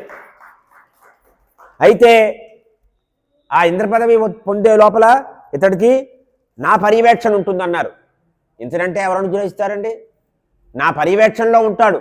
అందువల్ల అతడికి ఆది వ్యాధులు ఉండవు, అలసట ఉండదు, పరాభవం ఉండదు, ఏ ఉపద్రవాలు ఉండవు అతనికి. ఎక్కడుండాలి? విశ్వకర్మ నిర్మించినటువంటి సుతల లోకంలో ఉంటాడు. అతల సుతల వితల పాతాలు అంటారు కదా, ఆ సుతల లోకంలో ఉంటాడు. అందువల్ల నువ్వు సుతల లోకానికి వెళ్ళని చెప్పారు స్వామి. అచ్చట నువ్వు నా సుదర్శన చక్రము నీ అధీనంలో ఉంటుందని చెప్పారు. ఎంత అనుగ్రహించారు చూడండి. రక్షిస్తే సర్వతోహం త్వాం సానుగం సపరీక్షదం, నేను నిన్ను రక్షిస్తూ ఉంటానయ్యా అన్నారు. అంతటి అభయం ఇచ్చారు ఆయన. ఎప్పుడు కూడా నా అనుచరులతో సహా, నా ఉపచరణలతో సహా నేను నిన్ను రక్షిస్తూ ఉంటాను. అక్కడ నువ్వు కూడా నన్ను ఎప్పుడు చూస్తూ ఉంటావు. అక్కడ నా ప్రభావం వల్ల మీ అసురభావం అంతా కూడా నశించుతుంది, అసురభావం పోతుంది, సాత్వికుడిగా ఉంటాడని చెప్పారు. ఈ రకంగా స్వామివారు చెప్పారు. బలిచక్రవర్తి ఒక్కసారి ఆ కళ్ళంట నీళ్ళు వచ్చాయి. స్వామివారి యొక్క భక్తి వాత్సల్యం చూశాడు. ఒక్కసారి నోరు పెగల్లేదు. అప్పుడు చెప్తున్నాడు, అహో ప్రణామకృత సముజ్జమ ప్రసన్న భర్తార్థవిదో సమాజిత ఎల్లోటపాలే తనుద్రోహమరై లబ్ధపూర్వో వ్యసదత్తు సురే అర్పిత. స్వామి, నీకు నేను నమస్కారం చేస్తున్నాను. నేను చేసే నమస్కారం ఎంత ఆశ్చర్యకరమైంది అన్నాడు. ఈ నమస్కారము శరణాగతులైనటువంటి నీ భక్తులందరికీ కూడా లభించే ప్రేమని కలిగజేస్తూ ఉంటుంది. అంటే ఆ నమస్కారం ఎంతో ఆశ్చర్యకరమైంది అంటున్నాడు బలి. ఈ నమస్కారం వల్లే నీ భక్తులందరికీ కూడా నీ ప్రీతి కలుగుతుంది, నీ అనుగ్రహం కలుగుతుంది కదా. అటువంటి ప్రేమని కలిగించేటువంటి నమస్కారం యొక్క ఆశ్చర్యం ఏమిటి అని చెప్తున్నాడు. నీ అనుగ్రహ ప్రకాశం మాలాంటి అసురుడు కూడా లభించింది స్వామి అని సంతోషించాడు. సంతోషించి, నీ అనుగ్రహం ఇంతకుముందు లోకపాలకులు పొందలేదు, ఎవరూ పొందలేదు, ఇవాళ మేము పొందేము అని చెప్పాడు. వెంటనే మహాదేవుడు బ్రహ్మగారికి అందరికీ నమస్కారం చేశాడు. శ్రీహరికి, బ్రహ్మగారికి, త్రిమూర్తుల ముగ్గురికి నమస్కారం చేశాడు బలి. నాగపాసాల నుంచి ముక్తుడైపోయాడు. తన అనుచరులతో కలిసి సుతల్లోకానికి వెళ్ళిపోయాడు. స్వర్గాధిపత్యం ఇచ్చారు దేవేంద్రుడికి మళ్ళీ స్వామివారు. అప్పుడు ప్రహ్లాదుడు అంటున్నాడు, స్వామి, నువ్వు జగత్తంతరు కూడా నిన్ను పూజిస్తారు. బ్రహ్మ, శివుడు ఇత్యాదులు కూడా నిన్నెప్పుడు నీ చరణాలని పూజిస్తూ ఉంటారు. నువ్వు మా దుఃఖాన్ని పోగొడుతూ ఉంటావు. ఎప్పుడు కూడా అసురులం మేము, మా దుఃఖాన్ని కూడా నువ్వు పోగొడతావు. ఈ అనుగ్రహము అంటే మీ అనుగ్రహం అసురుల పట్ల ఎంత అనుగ్రహం ఉందో అంత అనుగ్రహం బ్రహ్మగారు, శంకరుడు ఇత్యాది దేవతలు కూడా పొందలేదు. మరి ఎక్కడ దేవుడు పక్షపాతండి? ప్రహ్లాదుడు చెప్తున్న మాట ఇది. మా అసురుల పట్ల మీరు ఎంత అనుగ్రహం చూపించారో అంత అనుగ్రహం బ్రహ్మగారు కానీ, శివుడు కానీ, ఇత్యాది దేవతలు కానీ పొందలేదు అని ప్రహ్లాదుడు చెప్పిన మాట. ఇక మీరు నేనెవరు? స్వామివారు అసురుడికి ద్రోహం చేశారు, సురపక్షపాతి అనడానికి ఆయన ధర్మపక్షపాతి. అసురుడు కూడా అధర్మాన్ని వదిలిపెట్టి ధర్మం వైపు వస్తే వాడు కూడా అంతే అనుగ్రహం, అంతకంటే ఎక్కువ అనుగ్రహం పొందుతారు. బలికి నేను వస్తే నీ దగ్గర ఉంటానయ్యా అన్నారు. నా సురక్ష చక్రం ఇప్పుడు రక్షణ వస్తుంది అన్నారు. అంతకంటే ఇంకేమిటి అనుగ్రహం కావాలి అని. నీ లీలలు చాలా ఆశ్చర్యకరంగా ఉంటాయి స్వామి. నీ యొక్క మాయని అర్థం చేసుకోలేము. నువ్వు సర్వజ్ఞుడివి, నువ్వు భక్తప్రియుడివి, భక్తులకి ఎప్పుడూ ప్రీతి కలిగిస్తూ ఉంటావు. నువ్వు భక్తుల పట్ల వాత్సల్యం ఉన్నటువంటి వాడివి నువ్వు అని చెప్తే స్వామివారు చెప్తున్నారు. మళ్ళీ ఆనాడు నరసింహావతారంలో ఆశీర్వదనం ఇచ్చారు, మరి అటువంటి శ్లోకమే ఇక్కడ కూడా. వత్స ప్రహ్లాద భద్రంతే అన్నారు స్వామి. ప్రియాహి సుతులాలయం మోదమాన స్వపౌత్రేణ జ్ఞాతీనాం సుతమావహ. నాయనా ప్రహ్లాద, శుభం నాయనా నీకు. ఇప్పుడు సుతల్లోకానికి వెళ్ళి నువ్వు కూడా అక్కడ నీ పౌత్రుడు ఈ బలి ఉంటాడు, అతనితో పాటు సంతోషంగా ఉండబయ్యా అని అందరికీ నువ్వు ఆనందాన్ని కలిగించు అన్నారు. నిత్యం ద్రష్టాసిమాం తత్ర కదా పానిమవస్థితం మద్దర్శన మహాలాద స్వస్థకర్మ నిబంధన. ఏనాడైతే నా దర్శనం కలిగిందో ఆ దర్శనం వల్ల ఏమైంది? కర్మబంధనాలన్నీ కూడా విడిపోయాయి. కర్మబంధాలన్నీ కూడా విడిపోవాలంటే ఏమి కావాలి? స్వామివారి దర్శనం కలగాలి. అప్పుడు సుఖేంద్రుల వారు చెప్తున్నారు, ఈ రకంగా ఈ ప్రహ్లాదుడు స్వామివారికి నమస్కారం చేశాడు. భగవంతుడి యొక్క ఆజ్ఞని శిరసా వహించి, స్వామి ఇప్పుడు కాదు తర్వాత వెళ్తాను, నన్నేది నాటి పంపిస్తాను అదే చెప్పకూడదు. స్వామివారి నిర్ణయానికి మనం వ్యతిరేకం కాదు. వెంటనే అక్కడ ఉన్నటువంటి వేదజ్ఞులు అందరూ కూడా శుక్రాచార్యుడితో చెప్పారు, నాయనా నీ శిష్యుడు బలి ఈ యజ్ఞంలో ఏమైనా దోషాలు న్యూనత అన్నీ ఉన్నాయి, అందుకే యజ్ఞం పరిసమాప్తం అవ్వలేదు కాబట్టి ఇక దీన్ని విస్తరించు, అందులో ఉన్న దోషాలన్నీ సవరించు అని చెప్పారు. శుక్రాచార్యుడు అన్నాడు, స్వామి నువ్వు యజ్ఞఫల ప్రదాతవి కదా, యజ్ఞమయ పురుషుడు నువ్వు, యజ్ఞేశో యజ్ఞపురుష సర్వభావేన పూజిత. నిన్ను సర్వ విధాలుగా పూజించేటటువంటి వారికి కర్మ వైషమ్యం ఎక్కడ కూడా ఉండదు. కాబట్టి దేశకాల పాత్ర గతాలైనటువంటి నియమాలు ఏవైతే ఉన్నాయో చూడండి, ఇక్కడ దేశకాల పాత్ర సంబంధించినటువంటి దోషాలు ఏవైనా ఉన్నాయి, లోపాలు ఏవైనా ఉన్నాయి, మనం చేయవలసింది చేయలేదనుకోండి, ఏమిటి దీనికి మార్గం అంటే చెప్తున్నారు. పుంసాం ఎత్త వాజ్యానుపాలనం, నీ ఆజ్ఞని పాలించడమే దీనికి శ్రేయస్సు కలిగిస్తుంది అన్నారు. ఇక్కడ సంకీర్తనం తవ, నీ ఆజ్ఞ పాలించడము నీ సంకీర్తనం. అందుకే ఏమంటాం మనం మంత్ర మధ్యే క్రియా మధ్యే సకల దోష నివారణార్థం విష్ణు ధ్యానం కుర్యాత్, విష్ణుడు విష్ణుడు విష్ణుడు విష్ణుడు విష్ణుడు విష్ణుడు విష్ణువు అని చెప్తాం. విష్ణు స్మరణ చేయాలి. మనం జపం చేస్తున్నాం, పారాయణ చేస్తున్నాం, మధ్యలో ఆటంకం వచ్చింది, వెంటనే ఏం చేస్తాం? విష్ణుడు విష్ణుడు విష్ణుడు విష్ణుడు విష్ణుడు విష్ణుడు విష్ణుడు విష్ణువు అని అనాలి. విష్ణు స్మరణ చేస్తే ఆ ద్రవ్యలోపం, క్రియాలోపం, శ్రద్ధాలోపం, భక్తి లోపం అన్నీ పోతాయి. కేవలము విష్ణు స్మరణ వల్లే పోతాయి అవన్నీ కూడా. అది చెప్తున్నాడు ఆయన. సర్వం కరోతి నిశ్చిద్రం అను సంకీర్తనం తవ, నీ సంకీర్తనం వల్ల ఆ దేశ కాల పాత్ర గతాలు ఉన్న దోషాలన్నీ కూడా, లుప్తం ఏవైతే ఉన్నాయో లోపాలన్నీ కూడా పోతాయి కదా అని నీ ఆదేశాన్ని పాటిస్తాను, నీ ఆజ్ఞని పాటిస్తాము. అప్పుడు మాత్రమే నీ ఆజ్ఞని పాటిస్తేనే శ్రేయస్సు కలుగుతుంది. ఇది గుర్తుపెట్టుకోవాలి. ఏమండి అన్ని గుర్తుపెట్టుకోవాలంటున్నారంటారు. అన్ని గుర్తుపెట్టుకోవాలి. మరి భోజనం అన్నీ కావాలి కదా, ఒక అన్నం పెడితే భోజనం అవుతుంది కదా.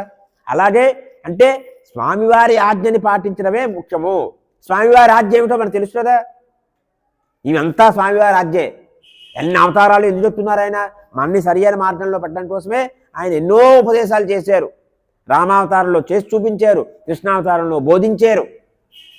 ఆ తర్వాత శంకరులుగా, త్యాగరాజ స్వామి వారుగా ఎంతోమంది గురువులందరూ వచ్చారు. ఇది నాయన మార్గము, ఈ మార్గంలో వెళ్ళండి, ఉండేది రాముడు ఒకడే, ఊరట చెడిపోకే మనసా అన్నారు త్యాగరాజ స్వామి వారు. ఉన్నది రాముడు ఒక్కడేరా, ఆ రాముడు వదిలేసింటూ అటు తిరుగుతావా మనసా అని చెప్పారు ఆయన. ఆ స్థితికి వెళ్ళాలి. మనం పాటలు వింటే సరిపోయిందా? నా మొబైల్లో ఎన్ని అవే పాటలు ఉంటాయి, ఏం ప్రయోజనం? ఇంట్లో బట్టలు ఉన్నాయి బీరువాలో, నేను కట్టుకుంటే ఆ బట్టల వల్ల ఇది బట్టలు బీరువాలో తుమ్మాలతో తిరిగితే ఏమవుతుంది? ఈ రకంగా చెప్పారు. శుక్రాచార్యుడు గౌరవంగా శ్రీహరి యొక్క ఆదేశాన్ని స్వీకరించాడు. ఆ బలిచక్రవర్తి యజ్ఞంలో లోపాలన్నీ కూడా పూర్తి చేశారు. ఇంద్రుడికి ఇంద్రపదం వచ్చింది. వాళ్ళందరూ అక్కడికి వెళ్ళిపోయారు. వేదానాం సర్వదేవానాం అధర్మశ్రేయ మండలానాం వ్రతానాంచ కల్పం స్వర్గాపవర్తయో ఉపేంద్రం కల్పయాంచత్రే పతిం సర్వవిభూతయే యథా సర్వాణి భూతాని బృసం ఉపదరే నృప. ఇంద్రుడు, బ్రహ్మగారు ఇత్యాది దేవతలు, వేదములు, ధర్మము, స్వర్గము ఇవన్నీ కూడా, మండలములు, వ్రతాలు ఇవన్నీ కూడా పాలిస్తున్నాడు. అటు పాలించేటువంటి సామర్థ్యం ఉన్నటువంటి, పాలించేటువంటి వాటన్నిటికీ నిలమైనటువంటి స్వామివారిని సేవించాడు. సర్వప్రాణులు కూడా ఆనందం పొందారు. బ్రహ్మచారి ఆదేశం ప్రకారం వామనమూర్తి వారిని ముందరుంచుకొని విమానవధిలో నుంచి స్వర్గానికి వెళ్ళాడు. ఈయన ఉపేంద్రుడు అయ్యారు స్వామివారు. ఇంద్రుడు పుట్టాడు ముందర అతిథి గర్భంలో, తర్వాత వీరు పుట్టారు కాబట్టి వారు ఇంద్రుడు, దేవేంద్రుడు ఇంద్రుడు, స్వామివారు ఉపేంద్రుడు అయ్యారు, ఉప ఇంద్రుడు వారి తర్వాత వచ్చారు కాబట్టి. ఈ రకంగా మహాదేవుడు, బ్రహ్మగారు, కార్తికేయుడు, భృగువు, ఇతర మునులు, పితృదేవతలు, సమస్త భూతాలు, సిద్ధపురుషులు అందరూ కూడా ఆ విమానాల్లో వెళ్ళే మార్గంలో ఉన్నారు. వారందరూ కూడా ఈ బలి యజ్ఞవాటికలో శ్రీమన్నారాయణుడు వామనావతారంతో వచ్చి చేసినటువంటి పరమాద్భుతమైనటువంటి కర్మ ఏదైతే ఉంటుందో ఆ కర్మని కీర్తించుకుంటూ అందరూ వెళ్తున్నారు. అతిథి దేవిని పొగుడుతున్నారు. ఆహా ఏమి భాగ్యం, అతిథి ఉపేంద్రుడి జన్మిచ్చింది ఆవిడ. ఆ స్వామివారు ఈ రకంగా ఇంద్రుడికి మళ్ళీ ఇంద్రపదవిని ఇచ్చారు, ధర్మస్థాపన చేశారు అని చెప్తున్నారు. సర్వమేతన్మయాఖ్యాతం భవతః పురనందన ఉరుత్రమస్య చరితం శోత్రుణామఠమోచనం. ఈ వంశానికి ఆహ్లాదాన్ని కలిగించేటువంటి చరిత్ర ఇదంతా కూడా. ఇది చెప్తున్నారు శుక్రేంద్రుల వారు. నాయనా నీ వంశానికి కూడా ఆనందాన్ని కలిగించేటువంటి వాడు నువ్వు పరీక్ష మహారాజా. ఈ శ్రోత్రుల యొక్క పాపాలన్నీ కూడా నశింపజేసేటువంటి ఈ త్రివిక్రమ చరిత్రను నీకు వివరించేనయ్యా అన్నారు. భారం నహిమ్న ఉరు విక్రమతో గృణాను యప్పార్థివా అని విమమే సరంజాసి మర్చ కింజాయమాన ఉతజాత ఉపైతి మర్చ ఇచ్చా మంత్రదృష్టి పురుషస్య. ఈ త్రివిక్రమైనటువంటి విష్ణు భగవాను యొక్క మహిమని ఎవరైతే పూర్తిగా కీర్తిస్తూ ఉంటారో అటువంటి మానవుడు ఏమవుతుందండి అంటే పృథ్వీలో భూమి మీద ఎన్ని ధూళికణాలు ఉన్నాయో లెక్క పెట్టగలరా? లెక్క పెట్టడం అవుతుందా? అవదు కదా. అది కూడా లెక్క పెట్టచ్చేమో, సాధ్యమేంట. అది కూడా భూమి మీద ఎన్ని ధూళికణాలు ఉన్నాయో లెక్క పెట్టడం సాధ్యంట. కానీ ఈ త్రివిక్రమ చరిత్రని, త్రివిక్రమ స్వామి త్రివిక్రమ అవతార చరిత్రని విన్నటువంటి వాడికి కలిగేటువంటి ఫలము అది ఎవరూ చెప్పలేరట. అంటే భూమి మీద ఎన్ని ధూళికణాలో చెప్పగలరు, కానీ ఇది మాత్రం చెప్పలేరట. చూడండి, అంతటి మహిమ. ఆ మహిమని తెలుసుకోలేరు. మంత్రదృష్టి అయినటువంటి ఋషులు మాత్రమే ఈ రకంగా కీర్తించారయ్యా అని. యయిదం దేవదేవస్య హరే అద్భుత కర్మణః అవతారానుచరితం శృణ్వన్ జాతి పరాం గతిం. అద్భుత కర్ముడు, అద్భుతమైనటువంటి పనులు చేసేటువంటి స్వామివారు, దేవదేవుడైనటువంటి శ్రీమన్నారాయణుడు యొక్క ఈ అవతార చరిత్ర ఏదైతే ఉందో, ఈ అవతార చరిత్రని వినేటువంటి వాడు మానవుడు ఉత్తమమైనటువంటి గతిని పొందుతాడు. క్రియమానే కర్మనీదం దేవే పిత్రే అధమానుషే ఎత్ర ఎత్రాను కీర్చేత తత్తేషాం సుకృతం విదుః. దేవతలు, పితృదేవతలు, ఇక మానవులు ఒక ప్రీతి కోసం అనుష్ఠించేటువంటి కర్మలు ఏవైతే ఉంటాయో, అంటే పూజలు కావచ్చు, పితృకార్యాలు కావచ్చు, శ్రాద్ధం కావచ్చు, లేదు దానాలు కావచ్చు, ఇవి ఏవైనా సరే, ఎక్కడైనా సరే, ఎప్పుడైనా సరే ఆ కార్యక్రమాలు జరుగుతున్నప్పుడు, అంటే దేవతారాధన కానీ, దాన ధర్మాలు కానీ, పితృకార్యాలు కానీ జరిగినప్పుడు ఏ మానవుడైనా సరే, దేవతలైనా సరే, పితృదేవతలైనా సరే ఈ త్రివిక్రమావతార చరిత్రను ఒక్కసారి కీర్తించాలట. కీర్తిస్తే ఏమవుతుందంటే ఆ కర్మలన్నీ కూడా దోషరహితాలు అయిపోతాయి. మీరు చేసే కర్మలో ఏదైనా పితృకార్యం కానీ, దేవకార్యం కానీ, ధర్మకార్యం కానీ ఉంటే, దానం కానీ ఉంటే అందులో దోషాలు పోవాలి అంటే ఈ త్రివిక్రమ చరిత్రను ఒక్కసారి స్మరించుకొని కీర్తించుకోవాలట. క్లుప్తంగా చెప్పండి. బ్రాహ్మణ భోజనం చేస్తున్నారు, శ్రాద్ధం పెడుతున్నారు, పితృశ్రాద్ధం. ఒకసారి చెప్పండి, అయ్యా ఈ రకంగా స్వామివారు వచ్చారు, త్రివిక్రమావతారం దాల్చారు, వారిని అనుగ్రహించారు, సుతలోకానికి పంపించారు, ఇంద్రపదవి ఇచ్చారు, ఈ రకంగా అనుగ్రహించారయ్యా అని ఒకసారి చెప్పండి. క్లుప్తంగా చెప్పండి. శ్లోకాల రూపంలో కాకపోయినా వచనంలో చెప్పండి. వింటారు, పితృదేవతలు వింటారు, అందరూ సంతోషిస్తారు. ఈ రకంగా ఈ విషయాన్ని ఎవరు తెలుసున్నది అంటే శాస్త్రజ్ఞులైన వాళ్ళకి అందరికీ తెలుసు. ఎవరు శాస్త్రజ్ఞులు అంటే ఎవడి శాస్త్రం తెలుసునో వాళ్ళు శాస్త్రజ్ఞులు. శాస్త్రంలో ఉన్న మర్మాలు తెలిసినటువంటి వాళ్ళు శాస్త్రజ్ఞులు. ఈ రకంగా హరయే నమః, హరయే నమః, హరయే నమః. గోపికా జీవన స్మరణం. గోవింద గోవింద. భక్తవత్సల భగవానికి జై, భక్తవత్సల భగవానికి జై, భక్తవత్సల భగవానికి జై. స్వస్తి ప్రజాభ్య పరిపాలయంతాం